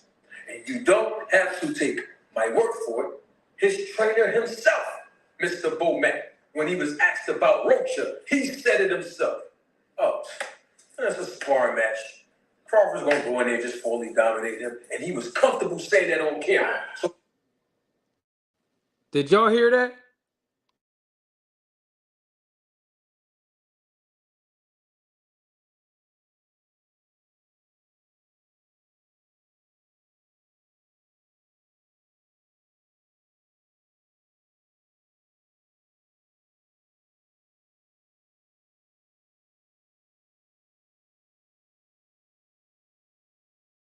Did y'all hear that? Okay, long as y'all heard that, I'm going to continue playing on. Roll the tape. Matchmaker. You know, and let's just point this out, because I think this is equally as important. If it wasn't for Bob Arum and the great Brad Goodman, who's the matchmaker with Top Rank, we wouldn't even be talking about Terrence Crawford fighting no Spence. That's a fact. He was moved in such a way. Did y'all hear that? Let me make sure I show my face. Did y'all hear that? When I keep giving Brad Goodman, I say his name on this channel more often than not. When I keep giving Brad Goodman, the matchmaker over at Top Rank, all of this credit. By the way, Brad Goodman is a Hall of Fame matchmaker. I have given Brad Goodman and Top Rank their flowers because of what? The same thing you just heard Spence say. How is that hating on Bud when Errol Spence just said the same thing I said then? Hold on for a minute. Let me roll the tape. I'm not the only one that acknowledged it. Hold on for a minute. There's another content creator that acknowledged it and said my name. So I'm going to shout them out, but let me pull the tape up. Hold on for 1 second.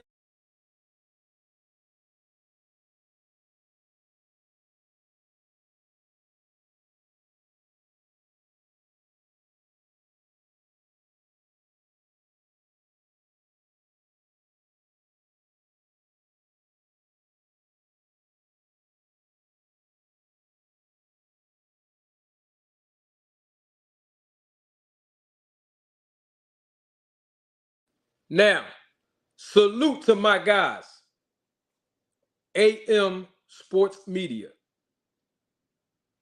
They acknowledged me on a recent video that they published literally about 3 or 4 hours ago. And they actually gave their perspective. You know what? I'm doing way too much talking. Don't take my word for it. Let's roll the tape. And apparently Errol Spence agreed with that because as soon as he got the opportunity, he said, man, I tell you what, man, Top Rank got some good matchmakers over there because, yeah, they got the best matchmakers over there because you haven't fought anybody. You haven't fought anybody. No. And, you know, shout out to manager Marty because he mentioned something to a similar effect about matchmaking and put it. Did y'all hear that? I'm just asking a question. It's just a yes or no. I got to qualify which yes or no questions now. Okay, that's just a yes or no. In the chat, did y'all hear what Greg said today on AM Sports Media? Did y'all hear what he said? Can somebody just answer yes or no? I'm just asking a question. That's all. Because I know the chat is a part of the Roller Tape Film Crew membership, so I don't have to worry about, you know, my folks, my family answering yes or no. I don't have to worry about their support. Their support is already here. Did y'all hear what? Y'all heard that? Oh, okay. I want to make sure y'all heard that. Okay. Oh, okay. I see what's going on. Okay. Okay, cool. So y'all heard that. So everybody heard for months. You know, hold on. It don't stop there. Let me get the other video. Because you know why? Because Greg Quarterbaum is in the chat right now. And y'all remember when I was having a conversation with him. I'm doing way too much talking. Hold on. I'm going to roll the tape on that. Hold on for 1 second.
This was 3 weeks ago on this channel. Let's hear what I said when Mr. Greg was on the channel. And that is, I want to fight Crawford. And everybody Why do you think it's not happening? Huh? Why do you think it's not happening? Why? Say it again. Why do you think the fight still hasn't been signed in? Because Bud Crawford knows that if he gets in the ring with Errol Spence, he will not be the bigger fighter. He will not be the more talented fighter. That he will not be the dominating force that he has been. And I'm going to tell you why I know that. It's not about being scared. Listen to what I'm telling you. He has not had the experience of getting in a ring with a fighter of Errol Spence's caliber. Look what I just told you about his resume. I heard Bob Arum and Brad Goodman, the matchmaker, Hall of Fame matchmaker. good matchmaker too, over there at Top Rank. They have built this fighter up to as if he was a prospect.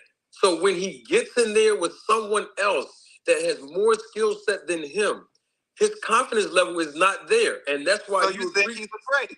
So it's not money. It's not money. You think he's afraid? No, it's not. It's not money. They offer him the most money he'll ever make in his whole life, ever in life. So it's not money. It's not. When I say afraid, I never use the words. That's your terms. What I'm saying is he lacks confidence in winning that fight with Spence.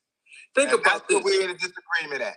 Yeah, he lacks the listen. If Crawford, looking at his actions, if Crawford really believes, as I've heard enough. Have you?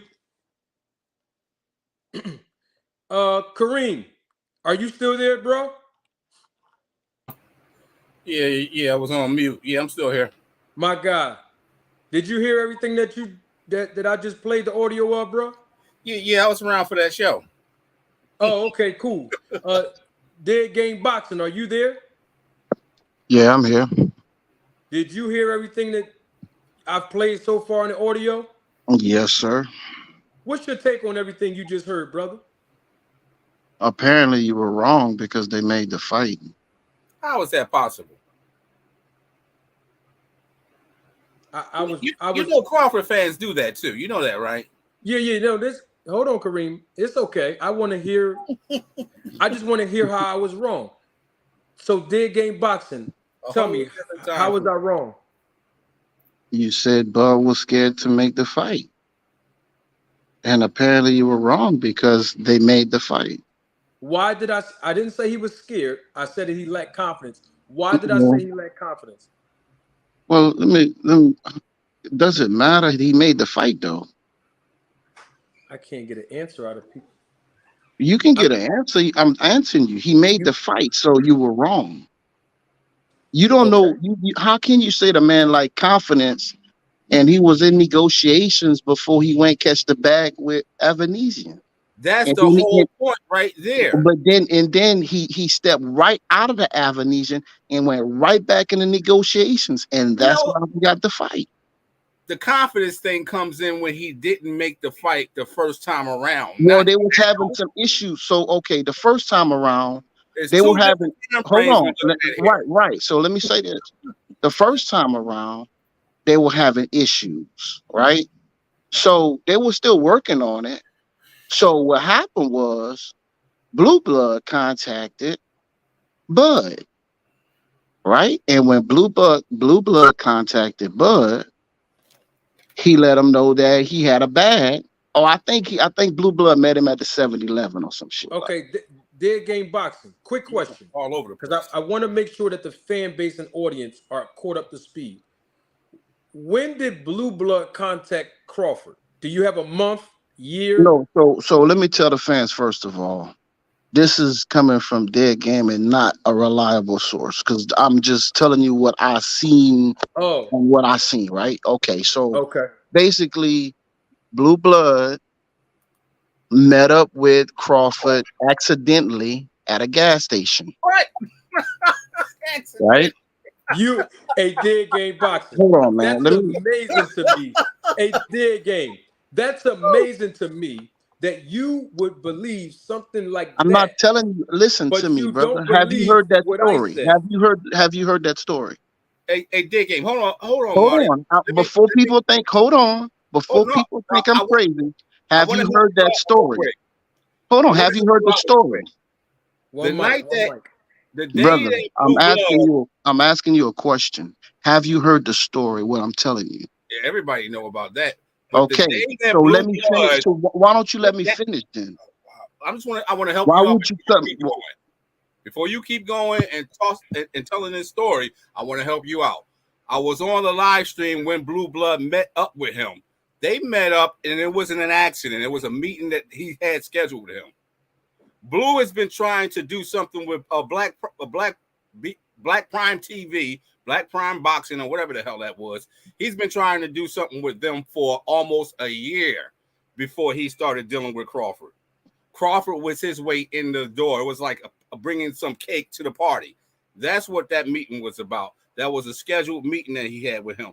He made it sound like he was beating them and it was an accident. On the podcast, I was there when he did it. But leading up to that, he was leading people into believing that he had something big coming down the stretch. And one night he almost slipped off and said what it was. He said B, and then he stopped. He said he can't tell everybody about it right now, but we'll see. That's how that worked out. That wasn't no some mishap. He was already in works on making that happen. Then he went into works and making this fight try to happen. Boots in this fight try to happen. He went all over the goddamn place. I'm just helping you out. That's what happened. I was there seeing what was going on, seeing that unfold. You're right. He did meet him there, but that was a scheduled meeting they had. What I'm trying to understand is this. Because that part about him meeting him, that's irrelevant. What I'm trying to understand is you did game boxing. You brought up Terrence Bud Crawford's resume only because you were basically saying that's what you heard Spence say. I played the tape. I wrote the tape back so that everybody can hear what Errol Spence said. Errol Spence said he believed that it was because of Top Rank and the great matchmaking over at Top Rank that put Terrence Bud Crawford in the position to fight him now. Put him in the position to be mentioned as pound for pound. Put him in the position to be champion. This is something that I have been saying for months and months on end. When I said it, people said I was hating on Bud. People were saying that, hey, Manager Marty, you're trying to build your channel off of Bud. You're hating. You don't know what you're talking about. Like the guy that just left here. You think you know everything and because you're in the business and blasey. The bottom line is, liar. The bottom line is, I said all of this stuff before Spence made a statement today, but yet I was getting criticized for it. So as a Terrence Bud Crawford fan, dead game boxing, that's why I'm asking you, what is your take on what you heard me roll the tape back on what I said? I mean, brother, I've heard that before you said that. You said that 3 weeks ago. I've heard that years ago, man. I've been hearing that since 2018, brother. Listen, Bud been wanting these guys since he beat Horn, How bro. do you know that? How do you know that, dead game? Listen, man, I'm just because asking he a question. went, How do you you know know that? why? Because he went straight after the WBO. So so you're going by his actions, right? I'm going by what he said. He said, they Okay. say go get a belt.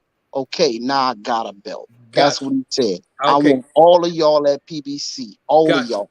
And So nobody bit. The only one that bit, the only one they gave him that was worthy of anything was Sean Porter got you. after he then got beat by Earl. They wouldn't have given him Sean Porter before that because Sean I Porter got had a belt I got you. in his So business.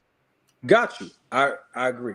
So you're saying what you're saying because you're going by Bud's words. That's what you just said. Now, when I went by Bud Crawford's words and I went by Bud Crawford's actions, you asked me, how do you know that he lacked confidence? So what I'm asking you is the same question I asked the last one. How come when it comes to Crawford, the rules don't apply? So you're telling me, hey, Manager Marty, you can't assume he don't have confidence, but I'm going by his words and his actions. You went by his words and you went by his actions based on him getting the WBO belt, and you claim he wanted to fight the other guys at PBC. So how come it's different when I use the same rules you apply to it, bro? Bro, I don't know what you talking about. What you talking about? They're saying what the rules. What are you talking about, Okay, bro? let me give you an example. Let me make it clear for you.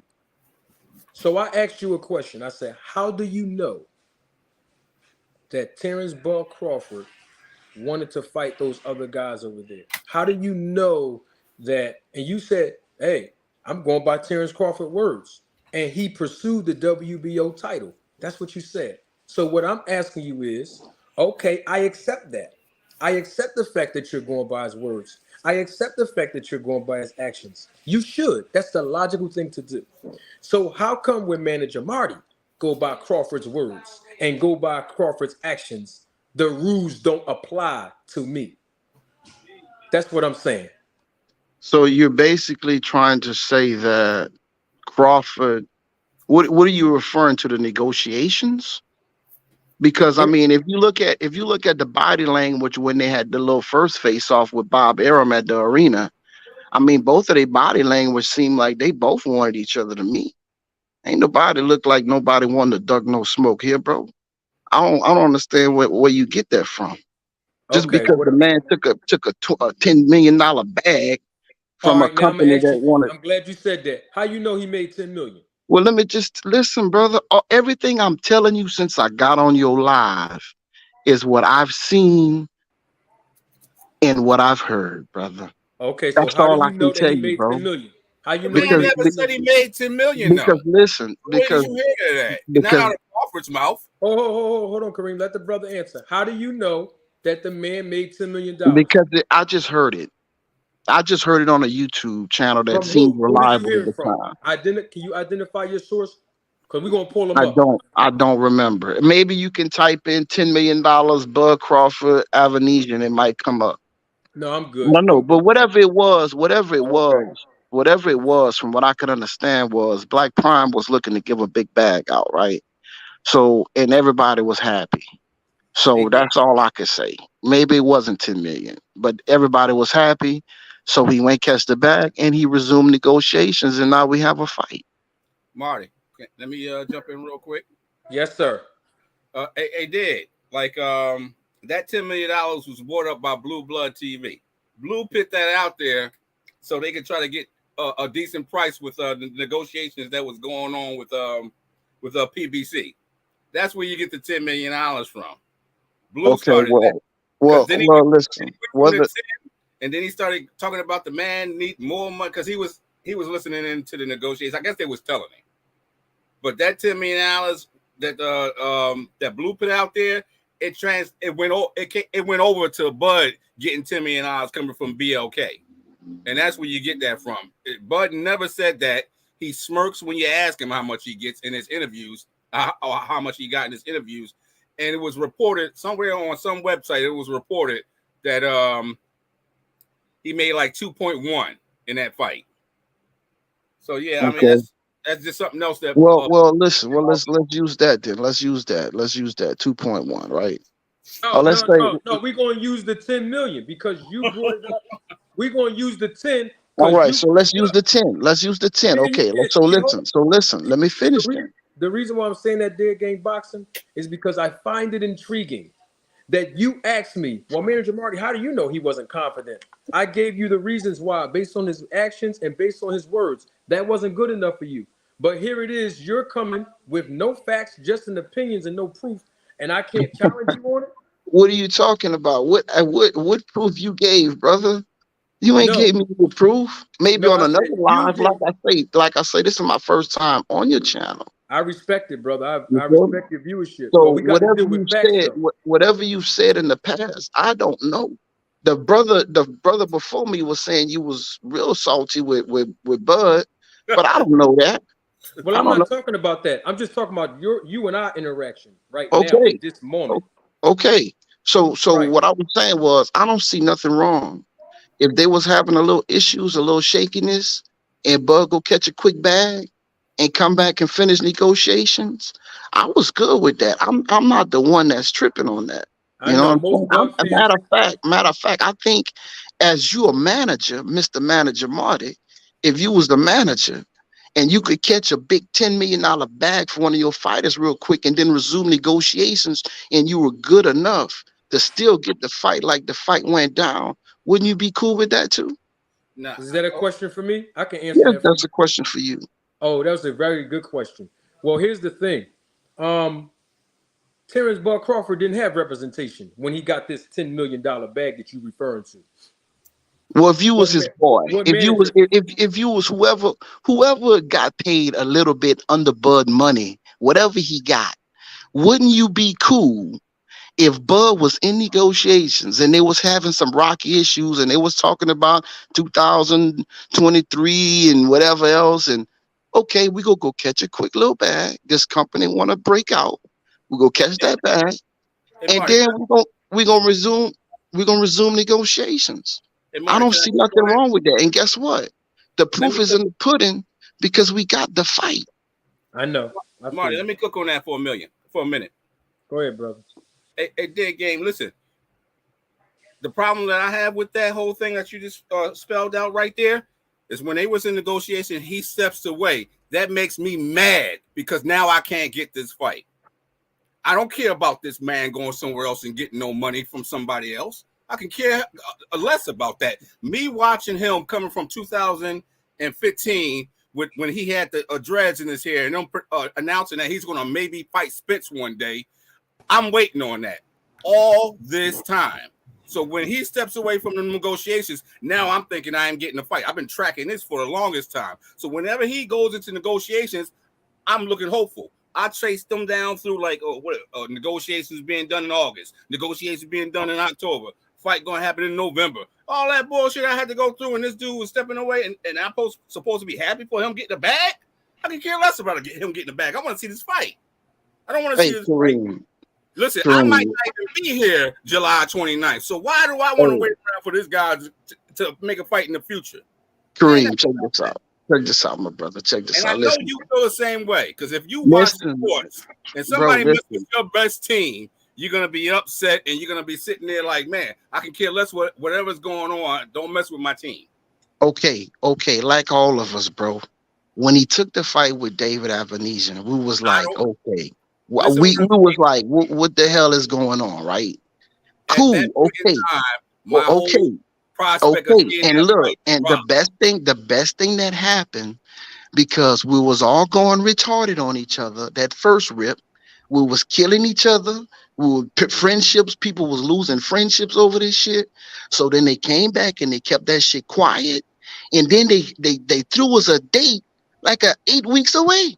They ain't gave us enough time to go at each other's necks. So I'm totally happy with that, bro. My brother's not killing each other over this shit like we was doing before. A lot of people, like a lot of the Earl Spence fans, they kind of like, they kind of didn't like eased up a little bit, bro. They like some of them is like, damn, they wanted to fight before. Man, we got it now, man. I Let's got you. go. I got you, Let's dead. go. I got you, dead game. Okay, listen. Here's the thing. We got C Will on here. C Will, how you doing, my brother? Doing good, man. How about yourself? I'm doing wonderful. I won't keep any of you long. I see that the time is fading away, but we have the viewership here. We have thousands of people watching this live in living color, and they will watch the replay of this live. Um, I know that people keep on saying the fight's here now. All that sounds good, but here's the issue I have with that. 3 weeks ago, nobody was saying that. A month ago, nobody was saying that then. 2 months ago, nobody was saying that then. So what is that supposed to mean? Because the fight is here now, we shouldn't address all the things that led up to where we are, because this fight should have happened a year ago. This fight should have happened 2 years ago. Everybody on this panel, everybody in the chat, and everybody viewing live already know that that's a fact. That is not an opinion. So I just wanted to say, like, when I hear people say, well, it's signed already, don't worry about it, and that, whoa, wait a minute. And the reason why this is important is because we're looking at the press conference and we hear them going back and forth about what? Old stuff. We hear them going back and forth about what? Resumes. These are the two things that you've heard me say in the last 3 weeks, most of you, on this channel. So they still keep talking about the things that happened in the past. Why? Because they're being asked by the media. They've asked Terrence Ball Crawford and Spence on numerous occasions today on different platforms, why do you think this fight didn't happen? Why didn't this fight materialize? What was the stalling of the negotiations about? They asked them those questions. So all we're doing is reacting and responding to the questions that they answered. And so I just wanted to put that out there because everybody's saying, oh man, now the fight's signed and this. Let's just be on the same page with that. Salute to my guy, Detail Boxing. He's in the chat. Salute to my brother. So C Will, you're up here. What's your take, brother? Yeah, I'm more of a like a fan of boxing. I actually like both guys. On this particular fight, I think Terrence Crawford will win this fight. I'm kind of like kind of like a lot of people, that's 50-50. I wouldn't be like shocked and falling out my chair if Spence won. I mean, he looked much bigger in the press conference. Exactly. But like I think with some of the issues Terrence Crawford fans, or even people just fan of boxing have, I say with some of your content, is that the narrative, just because it's facts doesn't mean it's non-biased. It's selective facts. I haven't heard it sounds as if the only reason the fight is just now happening is all Bud Crawford's fault. Like, I don't hear the narratives brought up about Spence getting the other belts.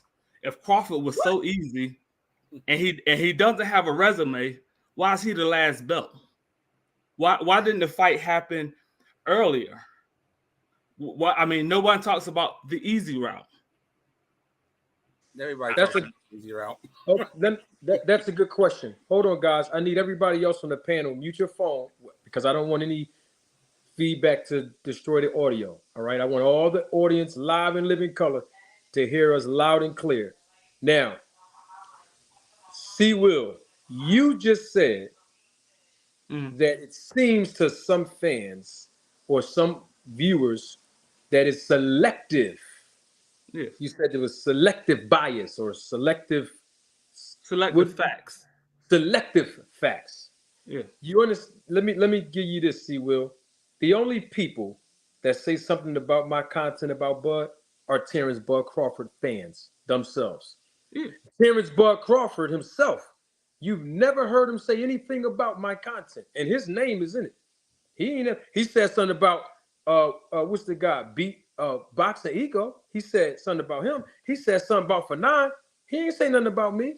But Terrence Bud Crawford fans, they're the ones that say something about the content against Crawford, because you just said one word that I have to agree with, and that's facts. So you can say it's selective or unselective. It's facts. And I deal with facts on this channel. Now, the reason why you didn't hear certain things about me saying A, B, and C about Spence, because there's two things that's also a fact.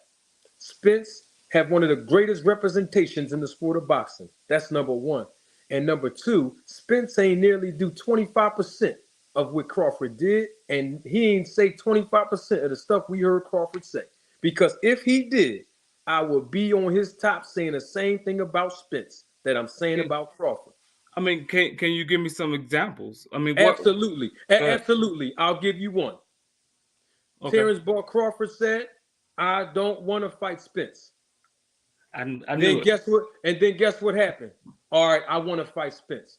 Terrence Bud Crawford told Andre Ward, I'm not really worrying about it, but I do want to be undisputed in the welterweight division. Then he got on Katie. I don't want to mess the lady name up.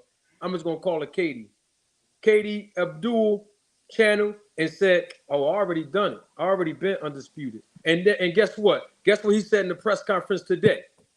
Oh man, I'm trying to make history. I'm trying to be a part of a new era. I'm trying to be the king of the division. I'm going to be two-time division world champion, and it's never been done before. So there's two different contradictions we heard him say. Now let's take Errol Spence's words. Errol Spence said, "I am not fighting Keith Thurman. I'm going to wait it out until I fight Spence. Until I fight Crawford." And guess what? He never ever fought Keith Thurman. He waited it out, and now he's fighting Crawford. So my point is, because you asked me to give you an example, that Terrence Bud Crawford has been contradicting himself over and over and over and over again, year after year.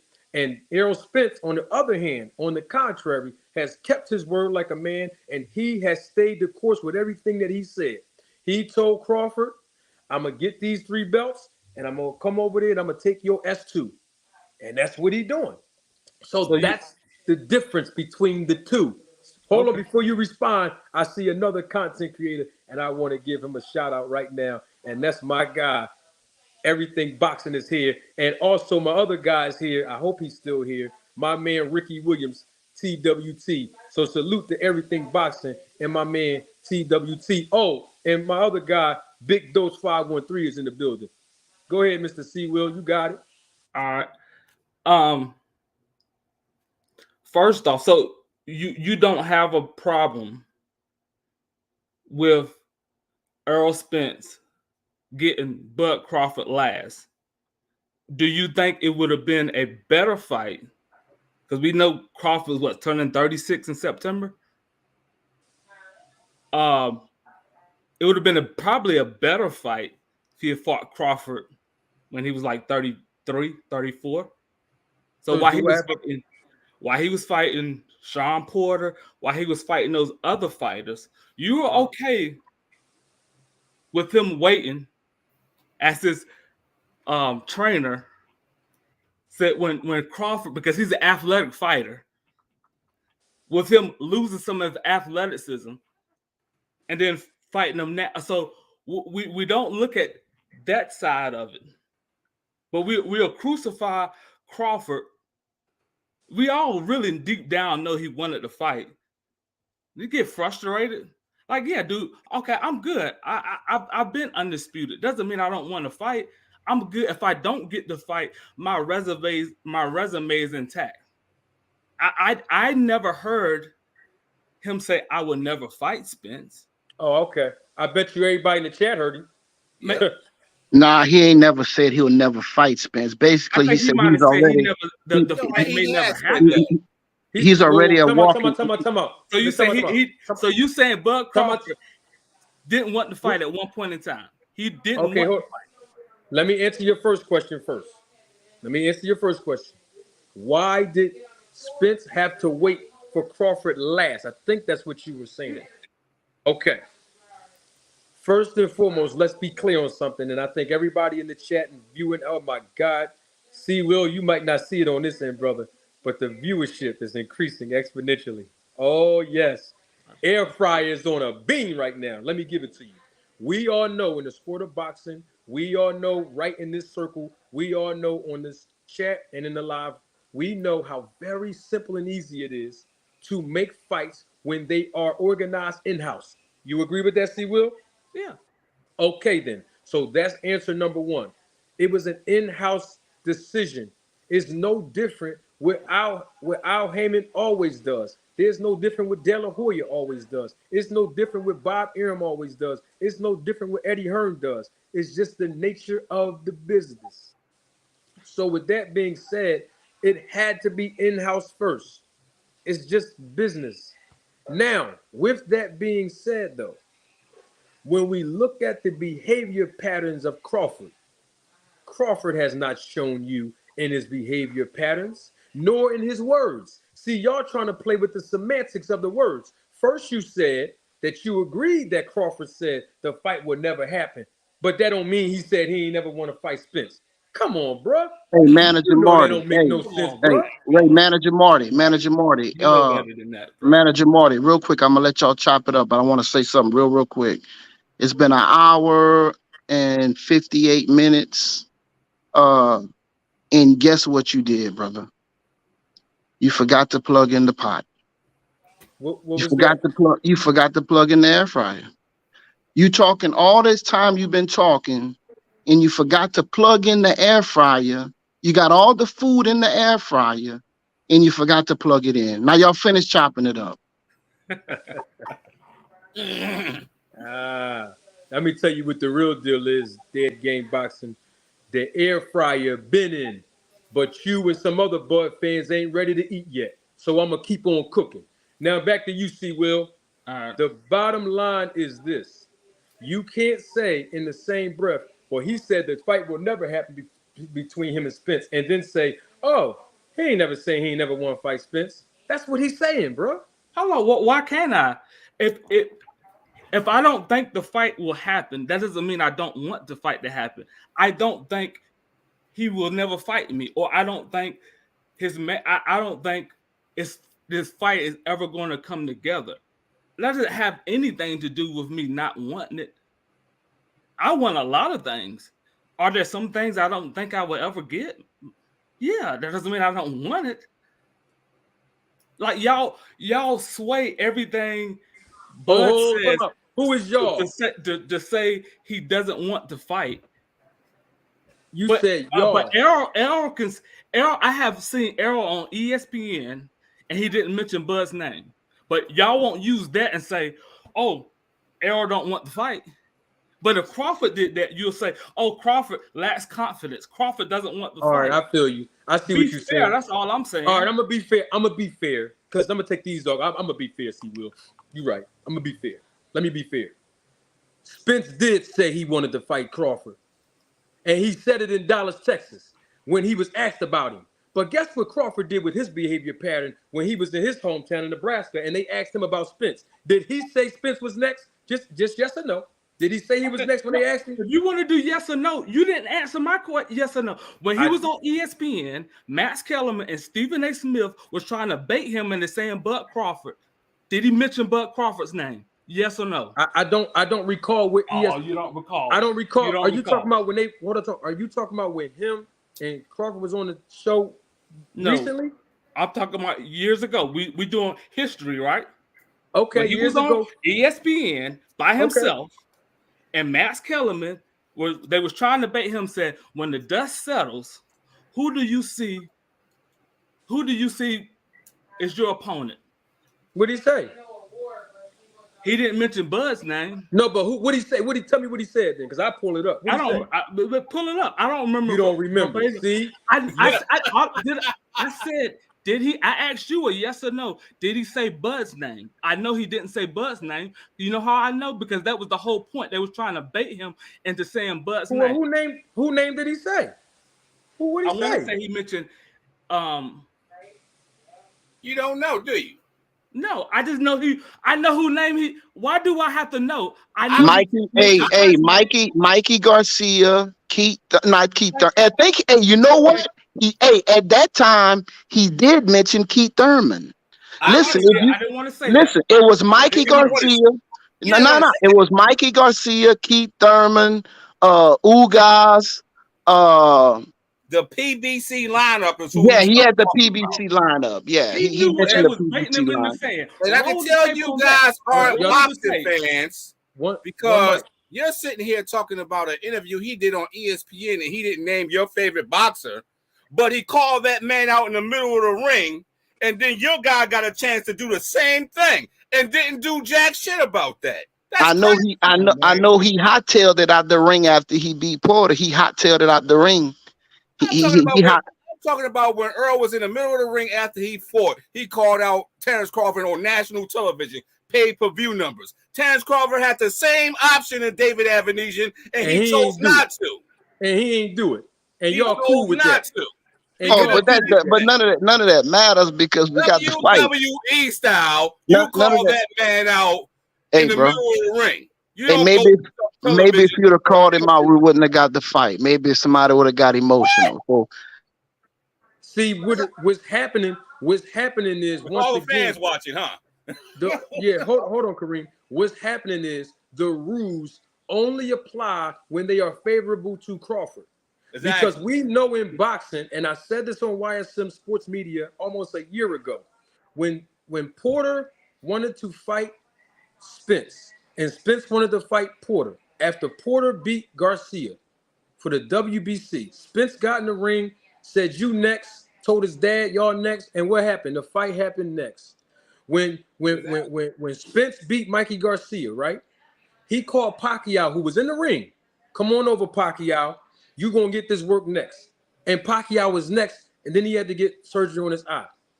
What am I saying? What I'm saying is it is customary in boxing for fighters to call out who they want next, especially when it's in-house and the fight happens next. When Errol Spence was in his hometown after he fought Ugas, right? He said, "I want Crawford next. The fans, everybody already know who I want next. I want Terrence Bud Crawford. I told you I was going to get these 3 belts, and then I'm coming over there to take your S2." He was in his hometown when he said that. That fight did not happen next. Terrence Bud Crawford had the same opportunity to do the same thing in front of his 12th grade girlfriend, his 8th grade teacher, his wrestling coach, his mom, his kids, and everybody else. And they asked that man. Everybody wants to know about Errol Spence. Is he next? And guess what he said? We gotta go to the drawing board. The future. Nobody asked him that. It's either yes, he's next, or he is not. And he was not definitive in his answer. When they brought up the $10 million when he was on Brian Custer's interview, he wasn't definitive in that answer either. But you got dead gang boxing up here talking about he made 10 million, and everybody else follow behind what he says. And then when I react to what he says, when other content creators who's joining us live react to what Crawford says, we hate him. Yeah. So y'all can take Crawford words and it's the Bible to y'all, but then when we take them, break it down, chop it up, put it in the air fryer, cook it, and serve it to you and show you it's a lie, we hate it. All I'm saying is keep it 50, like keep it 50. No, that's the thing. 50-50. That's the thing. See, Will, I don't do this on this channel. I don't keep it 50-50. I keep it all the way 100. I don't know how to keep it 50. I'm gonna keep it all the way 100. Okay. Well, using that term, if you keep it all the way in 100, I'm a chaplain by trade. I do counseling. When I deal with couples, it's rarely one side is all 100% right and the other side is just trash wrong. Who's saying the part that's all wrong? Tell me what gender doing that? Be honest. What gender? Let me reframe the question. You said there's always one party saying. No, I said it's never one party is 100% wrong and the other party is just 100% right. Usually I agree with you, bring but issues to the table. I agree with you. All I'm saying is I never hardly hear you say anything in favor of Bud Crawford. I did say something in favor of Crawford. You wasn't here. That they got excellent matchmakers. No. Okay. I said that. I might have missed some things. I admit that. So enlighten me. That's all right, brother. That's all right. Hold on, Kareem. I got him. Thank you, Mr. C. Will, for asking for enlightenment. I gave Terrence Bud Crawford kudos about 2 weeks ago when I saluted him for going out there and getting good, adequate representation to secure the biggest fight in his career. And then I also gave him kudos for not only that, but securing the biggest bag of his career by signing a multi-fight deal with PBC, something I've been saying that he should have done a year ago. A while ago. So I saluted Crawford. Absolutely. Oh, indeed, I did. But that last one was a salute, but it was kind of a backhanded. No, sir. You kind of said he should. You basically said he should have did that years ago. So it's somewhat of a salute, but it's not. No, 100%. I'm being very genuine. Man. Hold on, Chris.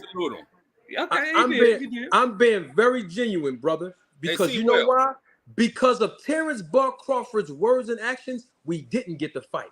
But because of Terrence Bud words and actions now, we got the fight. Errol Spence didn't have nothing to do with we not getting the fight. Absolutely not. Okay, absolutely not. So what's some critiques you have of Errol Spence? What is some what? Critiques you have of Errol Spence or some criticism? Well, the last time I'm asking Manager Marty. Say no more. The last time I checked those, C. Will, the name of this segment was Nip It in the Bud. How we talking about Spence? But I'm gonna answer your question. I do have a critique for Errol Spence. The moment that you saw that this kid didn't want to fight you, hey, move on. Exactly. Don't beg him for nothing. That same way. Don't beg him for nothing. We're gonna move on because he played the game with us the first time, and we're gonna move on. But you know what? I'm glad he didn't do that because me and you wouldn't be talking about this situation happening anyway. Because you know why? Go ahead. Terrence Bud Crawford did the right thing. He did something that he should have been did, bro. That's a fact. Everybody can sit up here and make excuses all they want to. Salute to you, Detail Boxing. What's going on, big dog? So you said if he had did this 3 years ago, we would have had to fight. If he had signed, if he would have signed if he could have, I don't even know how that would have worked out with we don't know what his contract was like with. I can't speak that far because the matchmaking over at Top Rank was not accustomed to him 3 years ago to fight Spence. And I already proved that to you when you was in the background. You see how they match made Terrence Crawford, and you heard Spence say it. I wrote the tape on myself just earlier.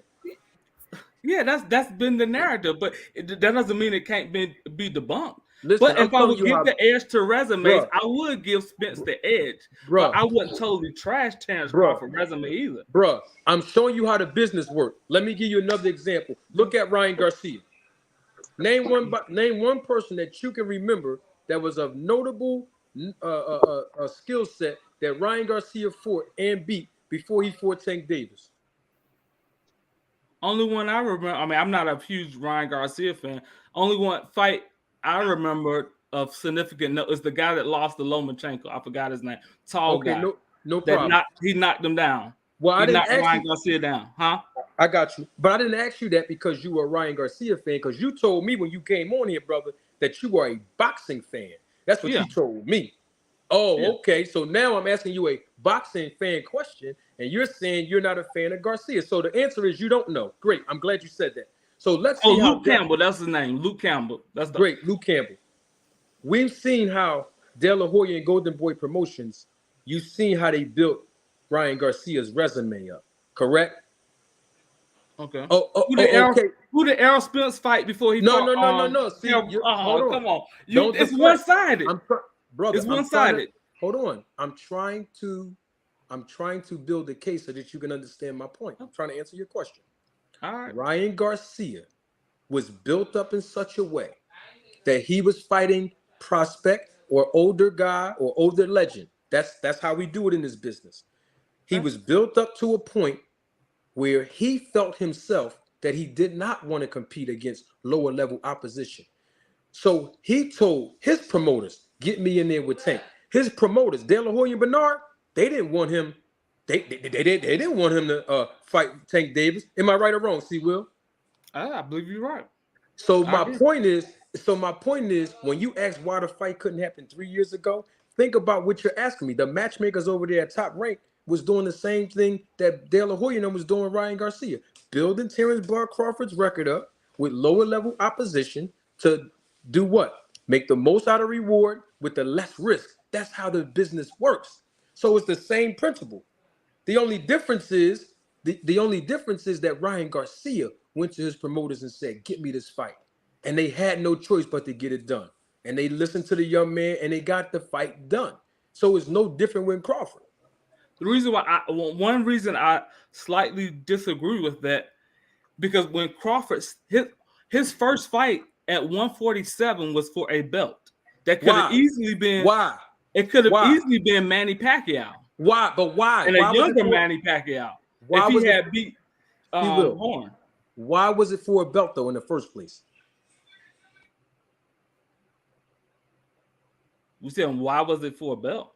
Right. He didn't beat nobody in the 147-pound division to get a chance or opportunity to get a title shot. So how did he just come up to a new division to get a title shot off the bat? Because he was undisputed at 140. No, that's not why though. Somebody had to pay for that. Okay. See, I'm trying to teach you about the business. I'm using this as a teachable moment. Somebody had to pay for that process to be materialized. So what I'm asking you is, how did that happen? Somebody aided that process for Terrence Crawford to fight for that belt. Right or wrong? You're right, but I don't get your point. You're saying that what Crawford was given all these easy fights until now he's ready for Errol. I don't get that. I don't get how you can say that when his first fight, if Pacquiao, it was a close fight. It could have easily been given to Pacquiao. His first fight at 147 could have been Pacquiao. When was that fight? When he fought Jeff Horn. When did he fight Jeff Horn? Was it 2018?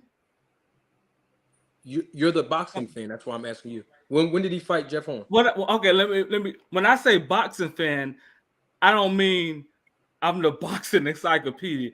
I mean I don't trash Errol Spence. You see how I'm looking at you, C. Will? You see how I'm looking at you, C. You see how I'm looking at you, C. Will? Yeah. Yeah. See, what it is y'all. I see what's going on. Y'all try to come on here disguising yourself. You really a Crawford fan, but you say I'm just a fan of boxing. You I kept Crawford it fan. 100. I said I think Crawford is going to win the fight, but it doesn't mean I have to feel like Spence has no shot of winning. I could tell you, Spence. Well, I can give you my opinion on the advantages I think Spence have. He I can fought give Jeff you my Horn in 2000. opinion on the advantages I think Terrence Crawford have. Great. But who I think is going to win the fight. I keep it 100. I believe Terrence Crawford is going to win the fight. Great. I'm cool with that. What I'm trying to show you is the WBO belt that you're talking about with Jeff Horn. Mm-hmm. Somebody had to pay their dues for that. And that was Bob Arum. I said this on last week's content. I'm going to say it again. Mm-hmm. And I'm including Teofimo Lopez now that he is the WBO champ. Look at the people that are WBO champions. Majority of them are promoted by who, D-Town Boxing? Bob Arum. Okay, then.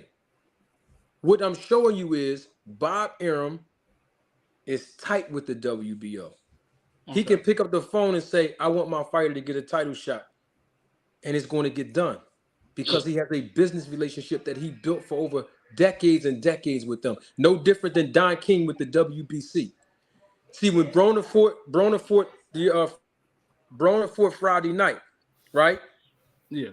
Don King was in the ring, and in a post-fight interview, Don King himself said, oh, we're going to challenge for the WBC title. How can Don say that? Because him and Jose Suleiman, God rest his soul, he's dead. His son's taking over Mauricio like this. So what I'm trying to explain to you, when you say he came to the, the welterweight division and he just got a WBO title, a phone call made that happen. Just a phone call made that happen. And a little envelope as well. But what I'm trying to get you to see is that doesn't hold no weight on his resume. After Jeff Horn, he hasn't really fought anybody of higher level competition. That's what Errol Spence has been saying in the press conference today. And all I did was say all of that when I was with D-Town. D-Town, I don't think you were here yet, but I played the replay of me and D-Town's conversation we had in August when we linked up. I mean, not in August, excuse me, in April when me and him linked up. And I actually told D-Town the whole process, and I just wrote the tape about a half hour ago on that. So what I'm saying is we can't keep saying it's biased when these are the facts laid out before us. Okay, but when Terrence Crawford give you some facts, like what about Errol Spence's resume, all it's right, like he's wrong for bringing it up. But y'all can trash his resume. He can't give defend. me one. Huh? Give me one fact that Crawford said about Spence's resume. Just give me one fact. Okay, when he fought Kell Brook, he had his last fight. He got his eye socket broke. Okay, great. I'm glad you said that. How can he criticize the guy for fighting Kell Brook when by the time he fought him, the man was already ran over by 2 Mack trucks, had his eye socket broken ribs? How can you criticize somebody when you do the same thing, bro? Well, who is denying that? Yes. I mean, he fought Kell Brook after Spence. So, of course, all that is true. But how is he wrong for bringing it up? So he's just supposed to sit there and let y'all attack his resume, but he can't say, well, who did Danny Garcia beat? He can't say nothing about Errol Spence's resume, but he can let all of y'all attack his resume, and that's supposed to be cool. C-Will, let me ask you a question in detail. You got it after me. C-Will, you said your profession was a counselor, right? Yes. And I'm a chaplain. A chaplain? Yes. Chaplain. You counsel married couples? Yes, sometimes, yes. Okay. Have you ever heard I'm just going to say a wife. Have you ever heard a wife or a husband accuse each other in counseling for something that they are guilty of doing themselves? Oh, yeah. All the time, would you say? Yeah. A lot, yeah. A lot of times, right? What is your response to that individual when you as a counselor discover that this spouse is, making all these accusations against the other spouse when they are guilty of it themselves? What is your response professionally to that person? I need more content. I got to understand the context. I got to understand the whys. Sometimes you have fear of the other party doing something because you know you're doing it yourself. And Okay, so gotcha. you assume that they're doing. I mean, so it's not one thing. Is let's use every scenario. No problem. So let's use the scenario you just presented. Okay. What would your counsel be in the scenario you just presented? I would say that a quick summary of what is understanding yourself. I always say that the biggest insight you can have in understanding others is understanding yourself. So deal with what's going on with you first before the issue with the other is not really the other. It's really within yourself. If that makes any sense. Okay, you said you're a chaplain. Let me ask you a question. Jesus said these words in the Bible. You're a chaplain, right? Yes. Before you can go and take the mote out of thy brother's eye, you must first take the big log out of your eye. You understand that principle, right? Yes. Okay, then. So that principle would apply in the scenario that you presented. You would agree? Yes. Okay. So why we can't use the same logic when it comes to Bud Crawford? In other words, how can Bud Crawford criticize Spence openly for something about fighting Kell Brook when he already was damaged from Triple G, when he turned around and he did the same thing when Kell Brook was in an even worse position? How can you be cool with that, bro? Facts. Because is he punching first, or is he reacting? No. The principle that matters. That matters. The principle still applies, irregardless of who hit first. Okay, explain. I don't follow you on that. He shouldn't have never brought up Kel. I'll let detail go. Good. Okay. First of all, I think I heard somebody was saying that I guess Errol Spence was talking about the easy side of the street or something like that. I think I heard somebody say that. But we all know what the easy side of the street means. That means in-house. But nobody said anything when Bomac said that they took the easy route to fight Jeff Horn instead of fighting Earl Spence for the IBF, instead of fighting Danny Garcia for the vacant WBC, or fighting Keith Thurman for the WBA. So, like you said, he was an undisputed champion at 140. He was able to fight the PBC fighters instead of fighting Jeff Horn. Now, the smartest thing he could have done, since Jeff Horn was signed to Bob Arum, since that belt was going nowhere because he was going to stay over there with Bob Arum, which was Top Rank, he could have fought one of the PBC guys if he felt like he could have beat them, took that belt, went back and beat Jeff Horn and had 2 belts, but he didn't do that. That's number one. Number two is I think that somebody was talking about, I can't remember what talking about Errol Spence. When they asked Errol Spence about Terrence Crawford years ago, and that was on the Max Kellerman and Stephen A. Smith. You have to remember, Errol Spence already had a route already planned before Terrence Crawford came up to 147. But then you remember when they asked Terrence Crawford before he came to 147 about Errol Spence, he said that Errol Spence is not the man. He said to beat a man, you have to beat the man, which was Keith Thurman.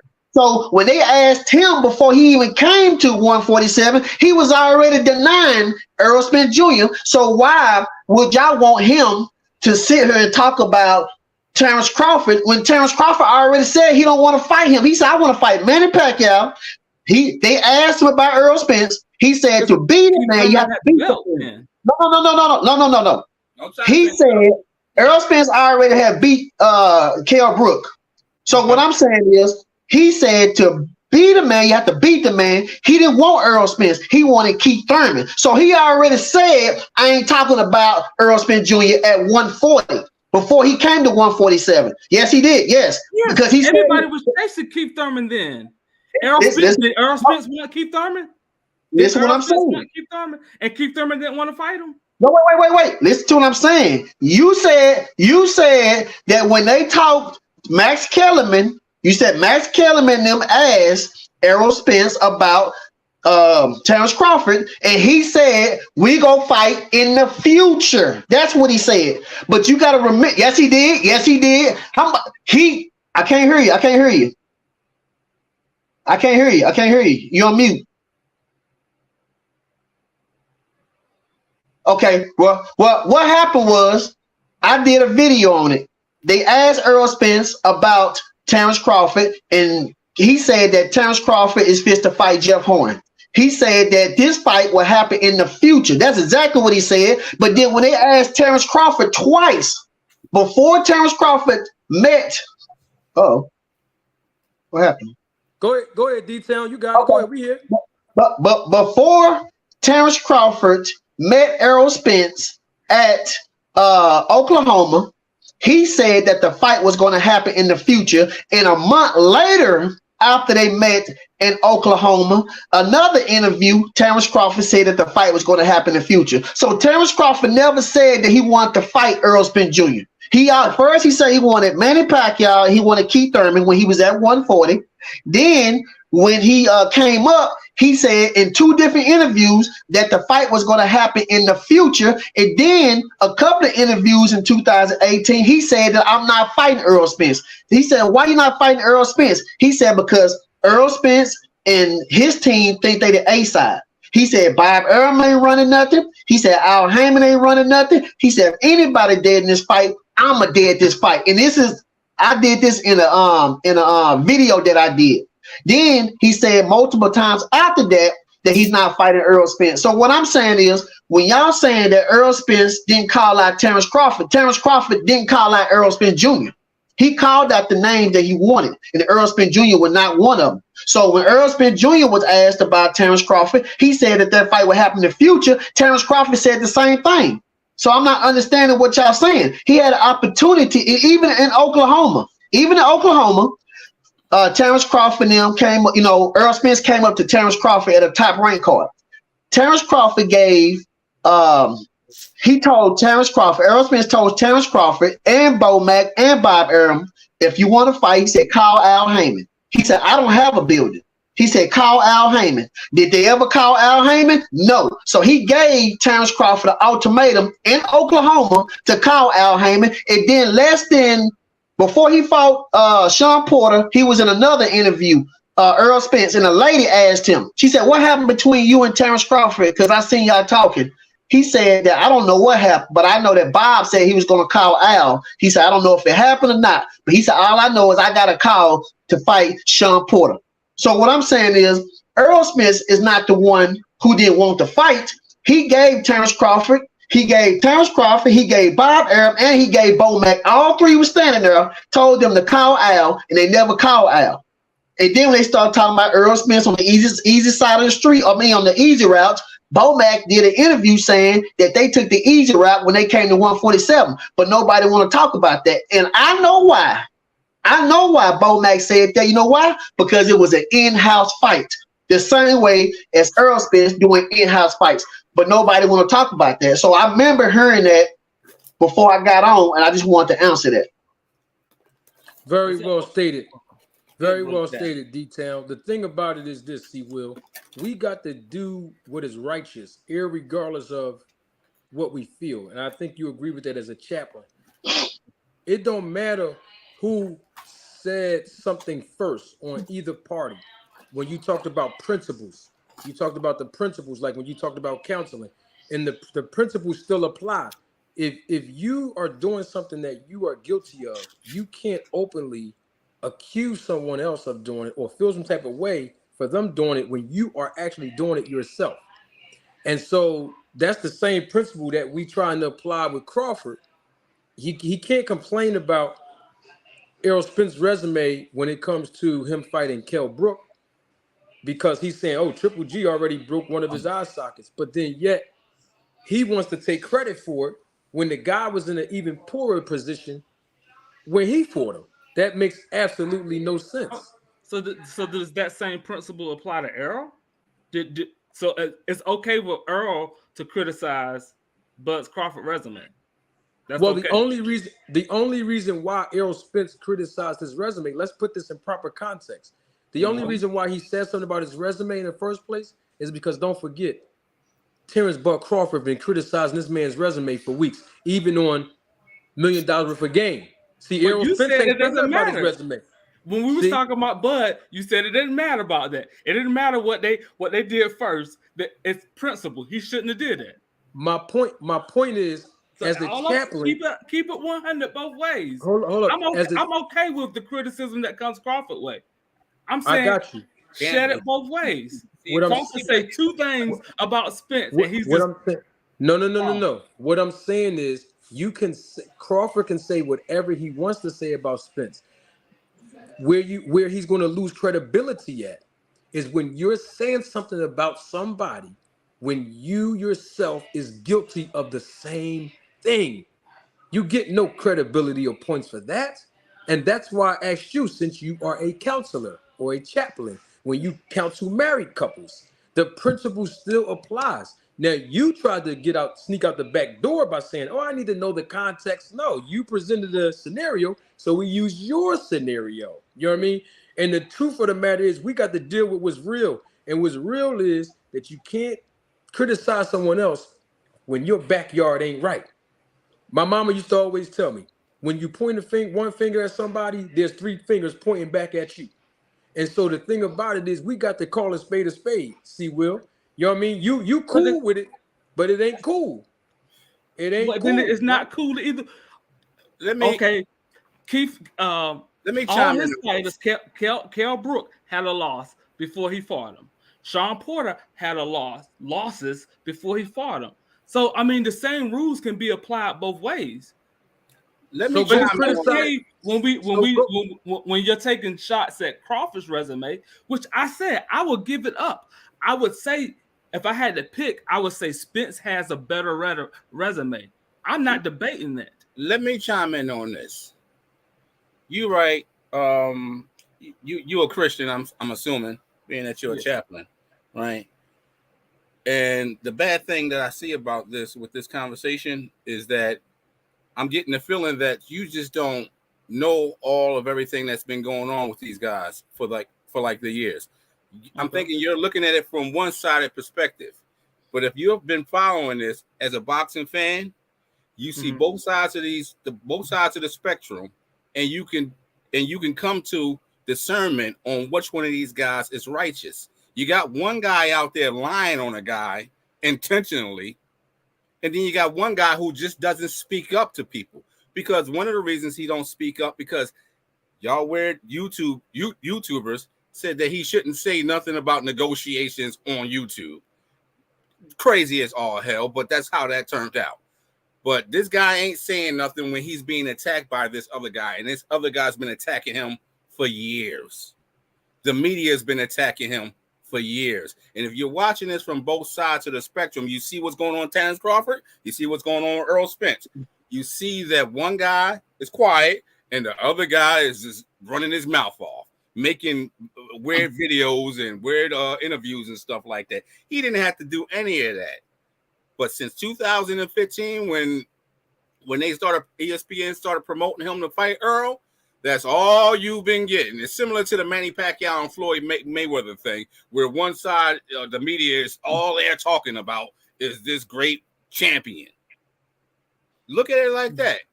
And from what I'm saying is, you just don't know both sides of the spectrum. Well, Kareem, I would have to disagree with that. I believe C. Will, he knows enough information to draw a conclusion. And I'll give you this one fact to prove just the stuff that people is putting out there. Right. Like he's not seeing it for himself. Like I'm a guy who's actually watched all these fights happen. Right. Seen all the media talk happen. I don't think he knows that. I think he's going with the crowd. You. Well, let's ask him. Let me do the interview in here. See, Will, Mr. Chaplain, I know you're an honest guy. Yeah. When Errol Spence fought Sean Porter, was he a champion? Was Sean Porter a champion? Yes. Yeah, thank you. Yeah, he was. All right. When Terrence Crawford fought Sean Porter, was he a world champion? No. When Errol Spence fought Kell Brook, was he a champion? Yes. He was. When Terrence Crawford fought Kell Brook, was Kell Brook a champion? No. Hey, Kareem, you there? Yeah, I'm here. Sounds like he know enough to me. Yeah, right.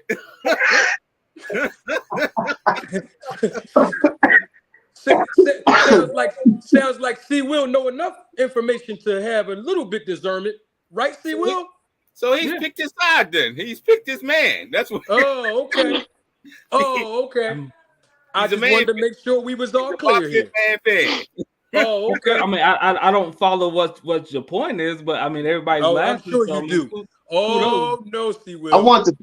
Oh, okay. You understand my point. You said you were a chaplain, and you shook your head yes when Kareem gave you credit for having discernment. You understand my point. D-Town, go ahead, bro. I wanted to say something. I think C. Will, just like my brother said, Kareem. A lot of the Earl Spence fans know more about Terrence Crawford than a lot of the Terrence Crawford fans.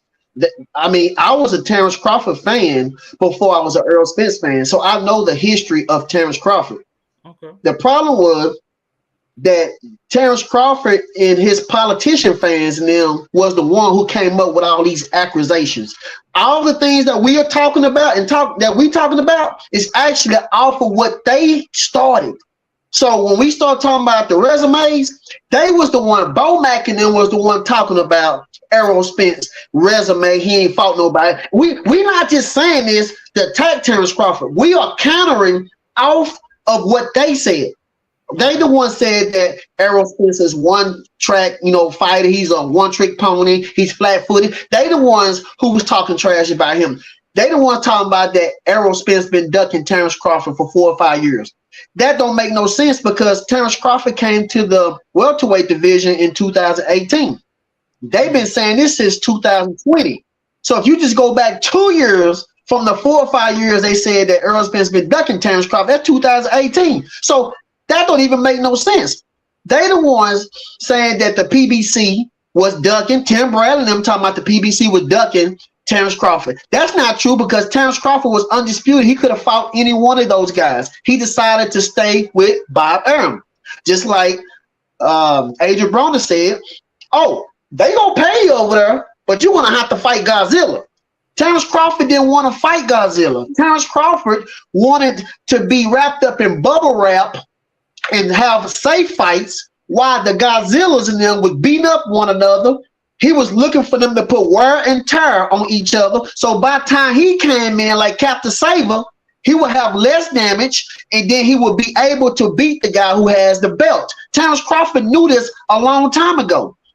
And so what I'm saying is when I look at the whole thing, like I say, I was a Terrence Crawford fan before I was Earl Spence. And I am a God-fearing man. I'm a minister. But what I'm saying is I look at it the way it really is. I'm not picking on Terrence Crawford just to pick on him. I have actual proof in my videos that Terrence Crawford said multiple times that he's not fighting Earl Spence in 2018, 2019.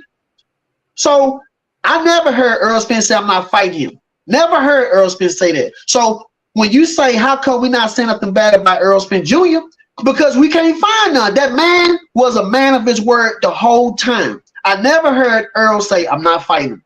I never heard Earl Spence talk bad about Terrence Crawford. In the interviews, they asked Earl Spence, well, what's up with Terrence Crawford? He said, look, he's a great fighter. He said he's a great dad. I want him to keep doing the right thing. I never heard Derrick James talk bad about Terrence Crawford, but I heard Bo Mack, I heard Ernie, and I heard Terrence Crawford and all of them say bad things about Earl Spence Jr. So I can't just pull out something bad about Earl Spence if it's not there. If it's there, I tell you, yes, he did have a wreck. He was drunk. Yes, he did that. You know what I'm saying? Yes, he had other things as far as partying and stuff. Yes, he did that. But I'm not fit to make up something about Earl Spence when it's not true. I don't mind saying things that are true. I love truth. I don't like lie. So when I heard you say, well, tell me something bad about Earl Spence, well, you want me to lie? I'm not going to lie to you. I'm going to tell you exactly what happened. And Earl Spence was not the cause of why the fight didn't happen. Nobody told Terrence Crawford to deal with David Avenisia at the same time he was supposed to be dealing with Errol Spence Jr. Nobody told him to go off. He did that on his own. So what I'm saying is, if it's something out there that Earl Spence have done, I'll be gladly to say it. but I'm not just fit to make up something to make somebody happy or make it seem like it's even. No, it's not even because Earl Spence is comfortable of what he did in his career at 147. Terrence Crawford is not comfortable. This is the reason why he's salty and have some kind of envy or strife toward Earl Spence, because Earl Spence don't have no reason to talk down on a B-side fighter. When I say a B-side, I'm talking about Earl Spence is the A side and Terrence Crawford the B side. Not saying Terrence Crawford is trash, because he's not. But anybody know that when you say something about 147, you say Danny Garcia, you say Earl Spence, you say Sean Porter, you say Keith Thurman, and you say Manny Pacquiao, and you say Kell Brook, a while back. But we never said no Jeff Horn, Joseph Benavidez, Jeff Horn, Amir Khan. We never said those names. So, and I remember you said that you're not disputing that Earl Spence's resume is better than Terrence Crawford. You're not disputing that, but I want to put that out there. That's all I have to say. Okay. Yeah, I mean, well, respect. If Crawford team and himself was the first ones to start talking about, Errol Spence. I mean, I see your point there. Like I said, my only thing I pushed back when we was talking about the ESPN, because I've recently went back. Well, I say recently, maybe a couple of weeks ago, and watched that. The point they were saying when the dust. I remember the phrase, when the dust settles, who do you see standing on the other side? Who is the Floyd Mayweather Manny Pacquiao, basically? Who is going to be that other opponent that you want to take down? Something to that effect. And it was obvious they was baiting him to say Bud Crawford, and he didn't say it. My only thing is there's things that can be said on both sides. You're right. There's times when Crawford didn't. They wanted him to say he wants Spence next, and he didn't say it. Maybe there's probably more times when Crawford didn't say Spence. But it's like I'm not gonna say I watched every show. So it's some things I could have missed.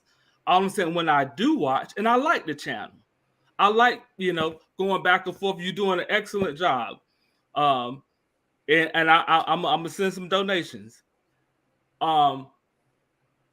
Is that I can understand from the Crawford side, it does sound a little one side. Whatever Earl says is golden. Whatever Crawford says is going to be picked apart. That's whether that's true or not. That's the settlement. That's what it feels like from watching Manager Marty, and I've even watched D-Town a couple of times as well too. But I mean, at the end of the day, y'all I feel like you're doing an excellent job. This has been fun. But that's just my little 2 cents. I appreciate it. But my brother, we can't go off of our field. We got to go off what's right. You know what I'm saying? So when they asked Earl Spence, like you said at that time, why would Earl Spence call out Terrence Crawford if he just came to 147? He just came to 147. So why would he be calling out a guy who just came? He already had a mission for the champions that was in the division besides Terrence Crawford. He already had a mission. So why would he call this guy when this man just came? Your eyes are on people who already made a name in 147. That's all I'm saying.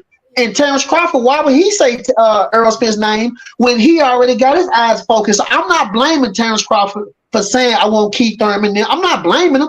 What we saying is that the Terrence Crawford fans are saying that Earl Spence should have did this and that. No, both of them dudes had a plan, a route that they wanted to go. So we're not knocking Terrence Crawford saying I want Manny Pacquiao, Keith Thurman. I'm not knocking that. And we're not knocking that Earl Spence already had a plan before Terrence Crawford even came up there. What we're saying is that we rebuttaling what the Terrence Crawford fans are saying, and it all came from them first. I don't have no problem with Terrence Crawford. I'm glad that he made the fight. Me and Manager Martin, we talked many times. We are happy that this fight is made. I want to see both parties get paid. I want to see both parties go home to their families. That's all it is. Let me get these super chats, and I promise you we're gonna wrap it up. I heard that we're having some technical difficulties over on the other side and on my side. It was some other people in the background trying to come on, and I was trying to get them to come on, and I guess YouTube or StreamYard giving me some issues here on my end. Um, but let me get these last two. Thanks, Greg, for your contribution. You actually donated earlier, so I wanted to make sure I still get you first. That fight did not get signed because Al Heyman changed the date. That was it. I don't know where you're getting your proof from, Greg, but okay. Uh, I don't particularly agree with that, but I do agree with the fact that you support this channel, and I agree that you have been a great Terrence Buck Crawford fan, and you've been keeping it real for the most part. So I appreciate you and salute to you, Mr. Greg. Real Spill, Midwest Boxing Talk, thank you for your contribution and your support to the channel. Real Spill says Crawford threw a shot at EJ at the presser today about not smoking or drinking. Bud and his team have been disrespectful since day one. That is a fact. They go out of their way to publicly humiliate Errol Spence Jr. And that is definitely, a fact. And the thing about it is this, and see, Will, you're a chaplain, and I know you can agree with me on this. And I say this all the time on this podcast. There's something in us that's built in us. There's a mechanism built in each and every one of us as humans that when we hear truth, we might not accept it, we might not even like it. You use the words feel. We might not even feel it. But we know when we hear it is true. But we also equally react the same way with a lie. We might not agree with it. We might not even realize it's a lie at first. But as soon as the lie is revealed, we have to hold the people or person or organization, agency, or whoever else accountable to the lie that's being told. So on this channel, I don't deal with feelings. People always say facts over feelings. They say that until you put them in a position where they backed into a corner and you roll the tape on them and then they get in their feelings. Talking about people that usually say that on YouTube. But the bottom line is we are all built with discernment. So when we hear truth, it's not about whether we're a fan of the person. We can't have blind loyalty. There's no honor in that. We got to sit up there and call a spade, call it right down the middle. That's what I know Detailed Boxing does on his channel, and that's what I've been doing since October of 2022, and I've been consistent with that. And so the bottom line is I've heard too much truth in this situation. And from what I know about this business, I place all of the responsibility on one person, and that's the guy that has been being a hypocrite, the guy has been openly criticizing, the guy who has been caught in many lies, and a guy who's been contradicting himself by his words and his actions. And I'm not just saying one time. I'm going by a long pattern of behavior. And that's how you get an opportunity to know what's real and what's not. And as a chaplain, I would assert that you understand that when you counsel couples on more than one occasion. Usually by the third or maybe the fourth occasion, the truth starts spinning around somewhere, and you as the counselor, you as the person that's facilitating, will get the discernment to decipher what's true and what's not. And then you'll be able to say, now let me render a solution. Am I right or wrong? Yeah. And I know that because of my experiences. So when I'm talking here on YouTube, even though the last guy that was on here, he said that I think I'm right and I don't know half of this and that. I'm speaking from what I know about this business. And from what I've seen, long-term behavior patterns with Terrence Crawford, he did not want to fight Errol Spence Jr. Now, he's fighting him now, and everybody want to say, oh, he's fighting him now, and I salute him for that. But we got to always keep it 100 on this, too. Terrence Buck Crawford was backed in the corner. He had no other choice but to fight Errol Spence. And I'm going to give it to you right here. Terrence Buck Crawford was scheduled to be mandated to fight Alexis Rocha. Are you aware of that? I heard about it. I didn't know the details. All right, cool. So he was supposed to fight Alexis Rocha as his mandatory. Okay. Documentation was already presented by the WBO to Eric Gomez, who is the president of Golden Boy Promotions, and Ish Henson, who represents Terrence Buck Crawford. He was also given the same documentation through email, where both of them had a certain amount of time to come together and negotiate a deal between the mandatory of the WBO, Alexis Rocha, to fight Crawford for him to defend his title.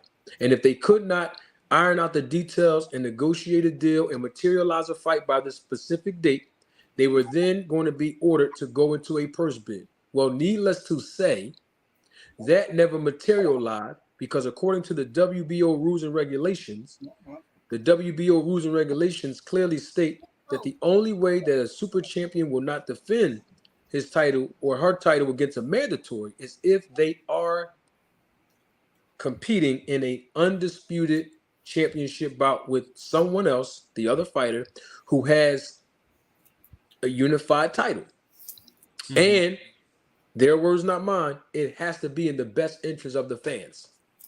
So that's the only way Alexis Rocha did not get the opportunity to fight Crawford for the WBO title. How do we know that? Because Alexis Rocha literally just fought. Now, what is the significance of Alexis Rocha? We know the significance of Alexis Rocha came into play not by manager Marty, not by D-Town Boxing, but the guy you see on your screen right now. Yeah, Oscar De La Hoya. He brought Alexis Rocha name up when he talked about signing Terrence Crawford when he was negotiating back in January. Yeah, he brought his name up. And when he brought his name up, he said that we still want to continue our talks with Terrence Crawford because when we sign him, this is what we're going to do. We're going to give him Alexis Rocha first, then Ortiz, and then maybe, just maybe in the near future, we'll sit down with PBC to get the Spence fight. That's De La Hoya words. Everybody in the chat know that. Most of the viewers that's watching me live know that. That's a fact. That's not Manager Marty talking. That's De La Hoya. Why would De La Hoya say that? Because we've seen pictures with Terrence Bud Crawford and De La Hoya and Bernard Hopkins when he went over to their office in LA. And that's how he was negotiating with them. This was in January. The same month that the other guy tried to bring up Blue Blood name, the same month that Blue Blood claimed that he called Bozy to get the fight between Crawford and Boots. Yep. Now, how that was happening when Crawford was in LA in January trying to get the fight with Alexis Rocha. And then equally, you heard Crawford say in the press conference, well, he actually said it when he was being interviewed. I think Fight Hub interviewed him after the press conference. And he said, oh, man, I've been texting Spence since January to get this fight going. So we got 4 things happening in January. We got Crawford running over there, negotiating and fraternizing with De La Hoya. We got Blue Blood calling Boots. Then Bozy tell them they got to talk to Espinosa. That happened in January of this year. Then we got the WBO thinking that Crawford was going to fight the mandatory and Alexis Rocha because you know De La Hoya and them, they slipped the WBO that envelope. That's what they did. And we heard Eric Gomez say after Alexis Rocha fought, he said Crawford's next. He told the media that. That's all this stuff is on my channel, bro. So when I hear people talking about you hating on Crawford and this and that, look at all the facts. That's what we're dealing with. How can Crawford do all of this in 1 month of January? And then come to find out he ain't even fight Alexis Rocha. Then come to find out that BLK Prime was trying to seduce Bozy to come over and take Boots over to their platform and do Showtime dirty. All of this happened while Crawford said he was texting Spence. So the question becomes, who did you really want to fight? Because the fans kept telling Manager Marty, oh, Boots duck Crawford. They kept telling my guy, YSM Sports Media and D-Town, oh, Boots duck Crawford. But all of the facts have been laid out for months. And this is literally a month after he fought David Ebenezer. So my thing is, if you're a Crawford fan, not just you, see, will anybody, follow the man's actions. It's no different than getting to know somebody. When you spend time with them, you can hear the words they say, and then you watch what they do. I spent time with D-Town Boxing. I can say Detail Boxing knows exactly who I am. I'm the same guy on YouTube. I'm the same guy when we bust up on the phone, and when I was kicking it with him for a whole week. I'm the same guy. I'm just saying. I mean, that's just my. I'm not gonna speak for Detail because here. Is that your assessment of me, Detail? You the same old person. You ain't gonna change. You might be getting older, but you the same person. So what I'm saying to you is this: you get to know somebody based on long-term behavior patterns, but you have to listen to the words they say. We've heard the words that Terrence Crawford said on Instagram, IG. We've heard it. The man said that Al Heyman tried to F him out of a deal. That's what he said with his words. He said that, hey, they ain't really want this fight. They ain't even want the 25 million. I called Al Heyman and told him we had 50 million on the table. They ain't want to do that. Al Heyman told me I ain't letting nobody touch this fight. These are Crawford's words. He said all that C-Will just to go over there and do a multi-fight deal with them. So his words didn't match up with his actions. This is what I'm saying. I'm sure there's other content creators who've been seeing this, have been saying this, but the only people somehow, some way, that cannot see this and accept what they're digesting, which is truth, is Terrence Ball Crawford fans. That's amazing to me, how much blind loyalty that they can have. That's amazing to me, to defy integrity and truth over a guy you probably ain't even meet. And hey, here's the thing about it, C-Will, and even you can't deny this. If Terrence Ball Crawford had all these supporters, why they don't buy his fights?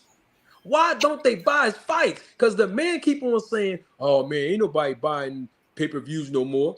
They ain't doing that. They ain't doing that to Errol Spence when he fight. They ain't doing that to Tank Davis when he fight. So why is when it come to him, nobody ain't buying it? Where the fans at? Mm-hmm.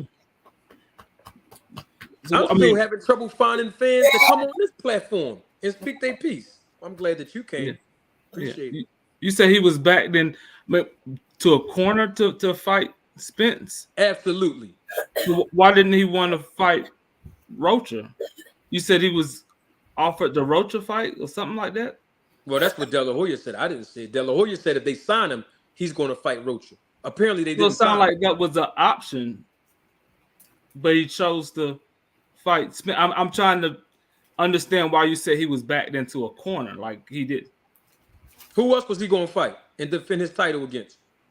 You said Rocha. Huh? You said Rocha. Well, he would have to sign to De La Hoya and Golden Boy to get that fight. That's so it sounds like he could have signed to De La Hoya. Why he ain't signed? Why he ain't signed it? Why he ain't signed it? Yeah, right. I don't know. I'm saying you said he was backed into a corner. I'm trying to understand why you said he was backed into a corner, but at the same breath, you sound like you said he had options to sign with De La Hoya. I ain't never tell you that man had options. The bottom line is he did not sign the original contract. See, you talking about De La Hoya. What I'm talking about is Al Heyman and them sent him a term sheet. His words, not mine. He didn't sign the contract, bro. We wouldn't even be talking about Alexis Rocha had he signed the contract, is the point that I'm making. So I'm saying, why did he sign it now? I mean, what is the corner? I'm trying to understand what is the corner he was backed into. That's all I'm trying to find out. Who else was the man going to, just give me a name. Who else was he going to fight and defend his title and make big money? Yep. Just tell me one name. Who? Huh? Oh. Yeah, you don't know. You don't. I mean, I didn't say I didn't say he was backed into a corner. You're challenging what I'm saying. I'm asking. I said I'm trying to understand the corner because you mentioned about you seen them with De La Hoya. They had a plan for him. He could have fought Rocha, and you said some other names. Yeah. Did you not? I mean, maybe I didn't hear it wrong. Yes. But he chose to sign. So you said he only fought Spence for the money. Exactly. Okay. That's the corner he's backed into.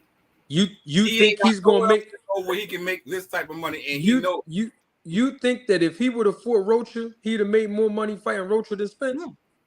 I mean, he would have made more money fighting Spence than other fighters he fought. I'm asking you, what's wrong with these? I'm asking you guys direct questions, guys. It's very simple. You married C-Will? No. Oh God. Let me tell you something, bro. You better start when you counsel them people. You better ask them direct questions to get direct answers. See the last But guy you that you was saw asking me. direct questions too. You Now, let me tell you and you something. didn't And, answer. and guess what? And guess what? I'm gonna tell you why I do that. I'm gonna tell you why I do that. See, Will. I'm gonna Okay. tell you and all the people that's watching me live right now in living color. I'm gonna Okay. give you one word: trauma. Trauma. That's why I do that. You wanna know why? Because I was in situations and environments for a long time where I suffered emotional abuse, where someone was gaslighting me, projection, all the other things that personality disorders and Okay. those symptoms do, right? And it put me in a mental spin. That's what I'm telling you. So it took Okay. me years to overcome that and actually get to a place where I can actually recognize what's happening to me and not just be going along with hearsay because I'm thinking someone's saying something to me and they're using reverse psychology and other tactics that people use. So when I ask direct questions, it's my form of me showing my healing process years ago. But what I do is I pin people down because I know something about people. You can ask somebody 10 questions they know the answers to. What's your name? What's your date of birth? Where you live at? Where you work at? Right? 10 questions, they'll answer it straight. But when you ask them a question and you really don't want to be comfortable being exposed with the truth, they start giving all these other answers and not being direct. What I'm saying is, we look at body language. We look at Mm-hmm. inflections of the voice. We look at behavior patterns. You were being very forthcoming when I asked you this question, but then I asked you another question and you're hesitant. I look at all of that. It took me years to get that skill in place. So guess what it also helps me do? It Okay. helps me stay away from the people that are not healthy people, that emotionally abuse other people, people that physically abuse other people, people that use manipulation tactics to be able to get their way and control people's minds. So that's why I'm very, very direct. I am very direct. And you know what I also learned? When you're direct with a person and they're direct back with you, you got somebody that you can depend on. Let me give you an example. D-Town, he probably didn't know me as well as he do now. And he spoke on this so I can speak on it behind him. There was a situation that was going down, and I was with my brother D-Town, right? Situation that had to be handled. I was with him. I wasn't going to run or do none of that. Because you know why? When he talked to me on the phone, I wasn't acting like that. When he see me on YouTube, I won't act like that. So why would I act new and different when I'm around D-Town? That's not how I am. I'm going to be exactly how I am. I look D-Town right in the eyes and I say, you my man, pots and pans. However it's going to go down, I'm right there with you. We're going to deal with it the way it's going to happen. I'm not D-Town. What I'm saying is the way I'm talking to you, even though this is non-confrontational, when that situation happened with me in D-Town, I stood right there. And I'm the same way. Because I was being direct with D-Town. See, I'm being very direct with the brother. So now he's being direct with me. We're getting somewhere. We have a chemistry, we have a connection here because it's honor in it. But when somebody's not being direct with you and you're being direct with them, that's a red flag. And somebody needs to ask more questions. And as men, now I'm going to use it as a teachable moment for the men watching me all around the world. One of the biggest problems that men have is we don't hold women accountable. That's a fact. We do not ask the right questions on certain environments with women. And this is not a knock on women because women support this channel. But what I'm saying is, as men, though, there's a time and place that we got to be direct and hold people accountable and be honest. Because when we're indirect, then that means there's something that we hide. And I have nothing to hide. I've been authentic to everybody on YouTube. What I'm basically saying is, when I ask somebody a question that requires a yes or no answer, and they don't give me a yes or no answer based on the question I asked, there's something else around there. And what you're making me do is make you look suspicious. So now I'm gonna ask you more questions. And that's all I've been getting from Bud Crawford fans since I've been on. I'm just keeping it 100, bro.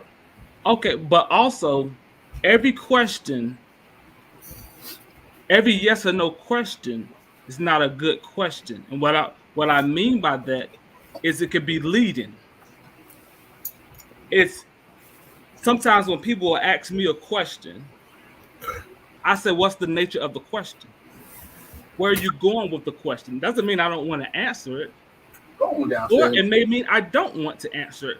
Because you're setting a trap. It's a subtle way of controlling a conversation. I could do the same thing. I could ask you a series of questions, and based on the information I know you have to answer a certain way, and I'm leading you to making a point. You don't have to do that with me. Just go ahead and make the point. I know that. I've been trained in that. So that's why I will reverse it. I can ask you yes or no questions, and I can ask you a yes or no question that I know you ain't gonna want to say yes or no to. That's the game. But see, Will, you have to admit though, since we're talking about the sermon, from Yeah. you called yourself a chaplain, D-Town, man of God here too, right? We know discernment. You know in your spirit right now, Mhm. two things is true. Number one, when I asked you a question, I was being genuine, and number two, that you feel the sincerity in my voice and in my body language that I have no problem answering any question that you have for me. True or false? I want to say that's true. Okay, now with that being said, you see how you answered that question and you said true. You were very on point with it. You were being honest. You were being genuine, very snappy. So if I ask you another question and you don't want to answer and you start saying, well, what's the nature of your, well, you didn't say that the last question I asked you. So now you're making it Because it was a suspicious different that you're question. deflecting because you No. want to know, hold on, because you want to know the reason, the nature. Yeah. But what difference does it make? You can't control the reason, the nature of somebody else. But if they ask you a direct question and you're being genuine, hey, just answer. I mean, that's just a natural thing to do. If you Yep. don't have anything to hide. It's just like this. That's If how a you have a man, conversation. yeah, if a man is showing infidelity towards his woman, and the woman asks him, you usually come home at 5 o'clock. It's 10 o'clock at night. Where were you? Oh man, don't start that. You know I'm tired. You know I worked. But the woman didn't ask you that. Mm-mm. See, the woman didn't ask you how you felt tired, and she asked you where was you? Where Mhm. was? So the reason why I'm saying that is watch how I bring it all the way around. You placed yourself in a position for that woman to have to ask you that question. And Terrence Bud Crawford fans have put themselves in the position and environment for me to ask the questions that I ask. How do I know that? Because I'm watching their response in my comment section. I'm listening and seeing the words that they say in my chat. I hear the words that they say on other people's platforms. So now it's like, okay, let me get their perspective by asking questions. And as soon as I see the deflection, gaslighting, manipulation, all the symptoms that I just mentioned before, now I'm going to pry into you and pin you down because you shouldn't have nothing to hide. Everybody should be honest and have integrity. So it shouldn't be no problem with somebody asking the boxing question. That's good. Okay. I mean, we danced around. Now let's get back to I need to get Oh, I ready to know go it's to getting bed in a hot little for bit. you. I know it's No, getting hot for you, Mr. but Chaplain. I listen. know it's hot I'm, for I'm you. gonna try. I'm gonna try It's to tight, not but be it's too right. long. Okay, Mm-hmm. you saying he's backed into a corner now. He Yeah. has no one else to fight and make big money, but That's he a hasn't fact. made That's big. not an opinion, Mr. C. I'm Will. That's not an I'm opinion. not. Am I debating that? I'm saying that's what was said. I can. I couldn't give you a name when you asked me the question. I All couldn't right. tell you a name of fighter that he could fight and make that big money. All right. Did he make big money when he fought and amnestia? Did he make big money? So why is it now? And I'm asking, I'm not telling you, I I'm got you. asking, All why right. is it now I got he's you. pressed to make big money? I got you. So Why is here it it now is. he don't want to fight Rocha because he's not going to make any It- big money, but he fought other fighters and he didn't make big money. I'm all right. trying to All right. understand the I got you. corner that you're saying he's backed into. I got And you. he don't really want to fight Spence, but he's backed into a corner All right. now, I got and you. he has to fight Spence. I'm trying All to right. I got you. understand it. Good question. If he don't fight Spence after violating the WBO rules and regulations that I just spit out there, rules and regulations say every 9 months, super champion must defend his title, and he must defend his title against mandatory challengers. Alexis Rocha was a mandatory challenger. The only way Terrence Bar Crawford could have gotten out of that mandatory challenger environment, and we know that was true because it was published on the WBO website, when they sent an email to Eric Gomez on behalf of Alexis Rocha and Golden Boy Promotions and Ish Henson, Terrence Bud Crawford's entertainment lawyer, right? If they did not come to an agreement of finding a date and all of the things to produce this fight by a certain time, they would have to enter into a purse bid. The only way that they, the WBO, could allow this fight not to happen after they sent that letter out is only, and this is their rules and regulations, and we can pull it up, only if the super champion negotiate and or compete against a unified champion to become undisputed, and it must be in the best interest of the fans. That's their language, not mine. So if Terrence Crawford did all of that, now watch this now. Show you how it goes back to business. If they did not get the Alexis Rocha mandatory fight, that means the WBO lost 2 purse fees.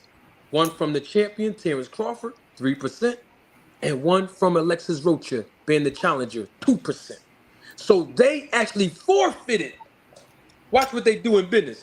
They forfeited the opportunity from getting a piece of their purses by not allowing the fight to happen. Why? Because they know that if there is an undisputed championship bout with Spence, they'll get more of the money because we know that Spence and Crawford is a major fight. It's big money, and it ain't no it's peanuts compared to Crawford fighting Rocha. So that little 3% they was gonna get from Crawford and that little 2% they gonna get from Rocha is not even remotely on the same level as the 3% and the 2% they'll get from Crawford and Spence when they sanction this bout on July 29th. So they wasn't gonna sit there, lose that payday, right? From him not fighting Rocha to give him the opportunity to fight Spence, and then all of a sudden the negotiations break down again, and then he don't fight Spence, and they're gonna lose 2 big paydays. The WBO was going to allow him to vacate his title because he violated the rules and regulations. So my point was, who else was he going to fight and still keep the WBO title? Nobody. He had to fight Spence. He had to fight him because the only reason why he got out of the mandatory challenging environment was because of the rules that I just expressed to you. You understand my point? Yeah, but I'm saying, why wouldn't he go and fight the mandatory? I mean, like, why does it? What's up? I'm saying, if he hadn't made any money before, he only made 2 point something with his last fight. I'm saying, if he's scared of Errol Spence, or he lacked confidence, if he didn't want to fight Errol Spence, listen, I'm saying, bro, he would have to fight. Listen, I just showed you the words that De La Hoya said, right? Alexis Rocha, right? He would have to fight him. Right, but before he fight him, he got to do something else to get the fight. No, it's dirty. What do you mean, like, right? You got to pay him? You know what I'm saying, DC Will. He would have to sign with Golden Boy, bruh. Okay. De La Hoya said, it's all right. I'm not an expert. I'm just saying, if I was in his shoes, that's okay. I don't want to get beat up by Errol Spence. I'm cool. I would have signed with Golden Boy, whoever, and took the Alexis Rocha fight. I'm not poor at the end of the day. That man got 6-7 kids, bro. Ain't nobody sitting up here at 37 years old trying to sit up there and say, how am I going to feed my kids? Am I going to take 15 million, whether I win or lose, or I'm going to take like 3 to 4 million knowing I'm going to win? That ain't how this business work, bro. I'm just going to keep it all the way 100. I'm going to keep it on. I mean, I'm a chaplain, as I told y'all. What that mean? The pay, I don't make that much money. If I could get 3 or 4 million, 3 or 4 million sound like pretty good to me. Right, but you looking at million, but if I really don't want to fight somebody, I take 3 or 4 million. You're looking at 3 or 4 million because you never had it. Terrence Bud Crawford, that's what he's been making with Top Rank. That's above average for him. So he used to making that kind of money. But the money he gonna make with Spence, he in the same position me and you in. We ain't used to seeing 3 million at once. and neither is Crawford ain't used to seeing the money he gonna make with Spence at once. It ain't no difference. So that's all I'm saying. It's still about the money. Look, Errol Spence already told him in Oklahoma. I know what you getting. You getting 3.5. I've been getting that. I know what you getting. I know what you're getting with Bob. So what I'm trying to say is that little 3-4 million that Golden Boy was gonna pay him. That he been getting that. But now he looking at Spence. Oh, we gonna go get that. So Yeah, if it was about because hold up for a minute, because Sorry, you can't say that. You can't say that, Will, and then in the same breath say, "Well, I'm cool with him only getting 2 million or 3 million to fight Evanesia." That wouldn't make no sense if you said that. okay. If you cool with him getting whatever he made with Evanesia, then you ought to be cool with him fighting Spence and gonna get triple times that money. Oh, I mean, as a fan, I want him to fight Spence. Right, but you just said you would take the 3 million. You cool with it? I'm saying, if it's about the money, I'm trying to connect the dots. If it's about the money, the only reason he's fighting him is because it's a huge payday. It's been a huge payday. He would have made more fighting Spence 2 years ago. I'm saying, so was he not in a corner 2 years ago? Well, who was he signed to 2 years ago, bro? Bob Arum. Was he making money then with Bob Arum? Who he fight 2 years ago, bro? 2 years ago, who did he fight? I know he's fought Porter. He's fought. All right then. He made a lot of money when he fought Porter. No, listen to what I'm saying. He fought a PBC fighter, didn't he? Yeah. All right, why he ain't fight Spence then? I mean, you saying he was backed into a corner. Maybe he wasn't backed into a corner then. I don't know. You tell me. You saying now the only reason he fighting because he backed into a corner. Where else he gonna go at? It sounds like the corner is he can't. There's not another big money fight that he can fight.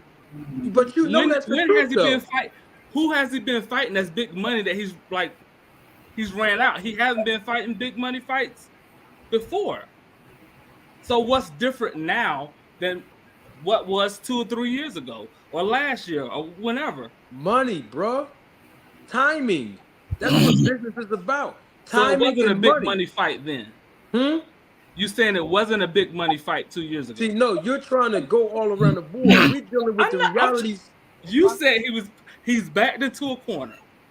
Yes. That's all I'm trying to understand. I just answered your question. It doesn't make sense. That's all I'm saying. Okay, to me it doesn't. If he was stripped of the WBO title, you wouldn't be talking to me right now. If the WBO stripped him for not fighting Rocha because he was in the negotiation with Spence and it didn't work out, and the WBO come back and say you didn't make the fight with Spence because he was undisputed, you were supposed to fight Rocha, but we let that slide according to our rules so that you can fight Spence, and it didn't happen. We can strip you of your title. If they strip Bud Crawford of his title because of a violation of the rules, you would not be on this platform saying anything right now. I follow that, but I'm saying, why not fight Rocha if he doesn't want to fight Spence? Okay, but then you do this. He doesn't want to fight Spence. Okay, I've been trying to track with you on the money. You said big money. What we talking about then? I don't get it. How we not on the same page, bro? he's confused. How we not on the same page, bro? Okay, okay. I'm trying. Maybe I'm the slow one. That's fine. Okay, fine. He wasn't gonna make a lot of money being with Bob Arum. Bob Arum was his promoter. So what he's saying is, it's timing.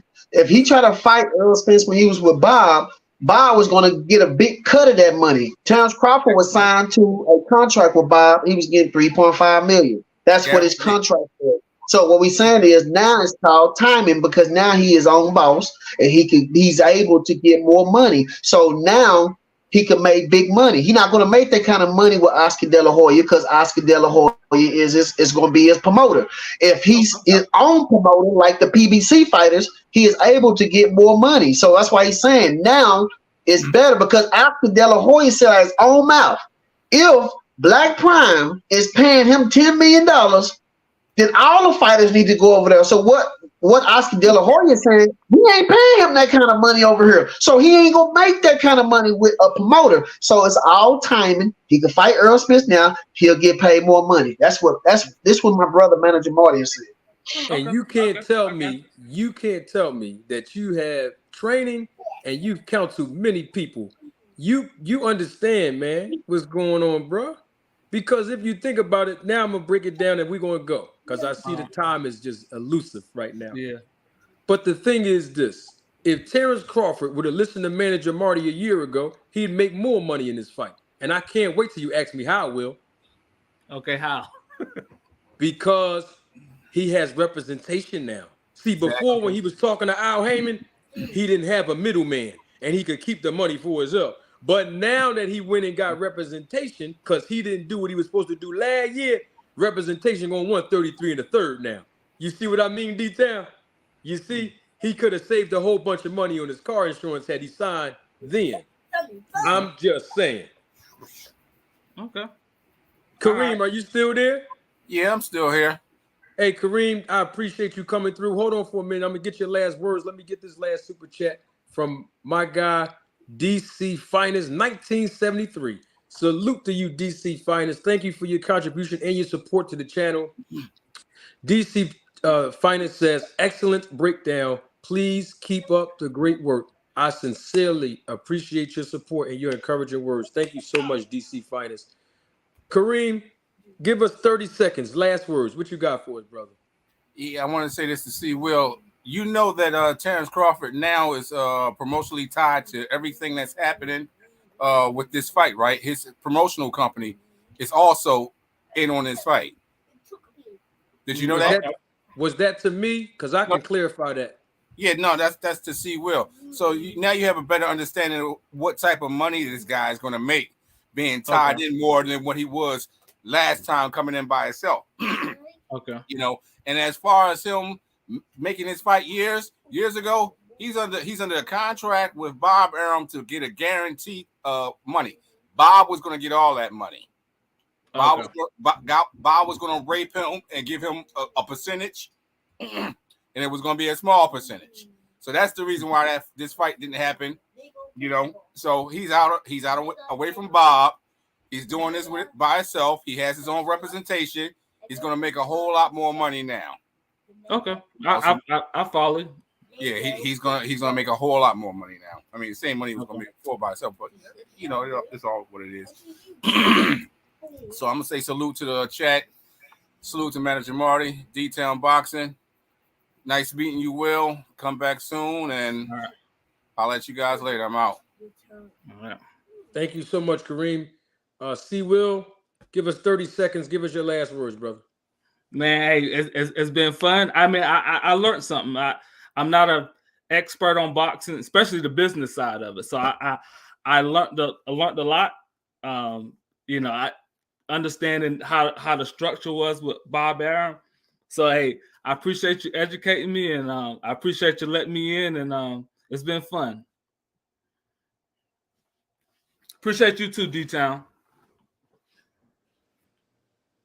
D-Town, as I always say, brother, if only one fan or one supporter or one subscriber or even one viewer learns at least one thing about the sport and the business of boxing that they did not know before they encountered my channel, I'm satisfied.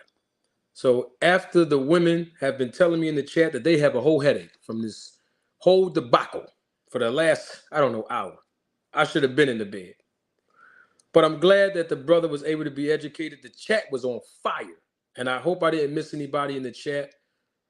D-Town, I hate to have women feel some type of way or get annoyed by a man's behavior pattern on this channel or get a headache for that matter.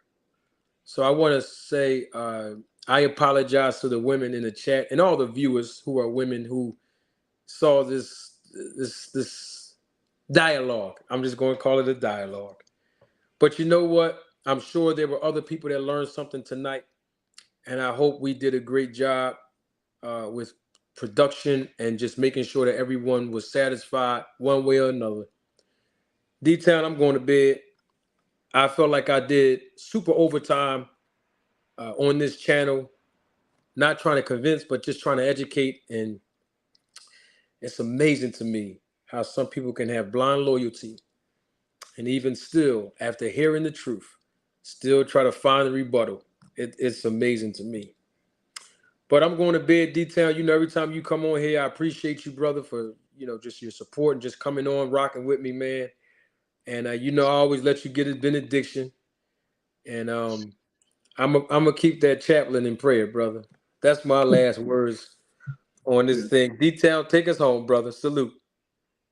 Oh, hold on. I got to Salute. plug us back in. Oh, sorry. Yo, I had to do a plug-in. I'm sorry. I'm tired. Come back here live and living color this Friday evening, same time. Not going to say we're going to stay as long, but come on back. We're going to do another segment of Roller Tape Podcast with Manager Marty. Friday night. Is a super chat in there? Oh, okay. Hold on now. Friday night. Come on back over here, live and living color. We're going to do some more air frying and some more entertainment on the Spence side of things. On the Crawford side of things, we're going to mix it all together. We got content coming out all week. But come on back here for the podcast. I appreciate your viewership. Thank y'all for sticking it out with me all night tonight. And Chris Williams, thank you for your support and your contribution to the channel. He says, thanks, Manager Marty. You are so welcome, Chris, and everybody else. Thank you to everybody who participated in the chat. And I promise you, if I say one more word, I'm going to still be on here. I'm out. D-Town, take us home, brother. Salute to all the families, all my sisters, all my brothers. Salute to every last one of y'all. I ask y'all to do one thing for me. Pray for me and my family. And I pray for y'all. For all the people that's on this channel right here, or Manager Marty, if y'all would like to, subscribe to D-Town Boxing. We can go ahead and get a double header, however you like it. But peace, get y'all some sleep. Let's get up in the morning, go to work. It's D-Town Boxing, signing out.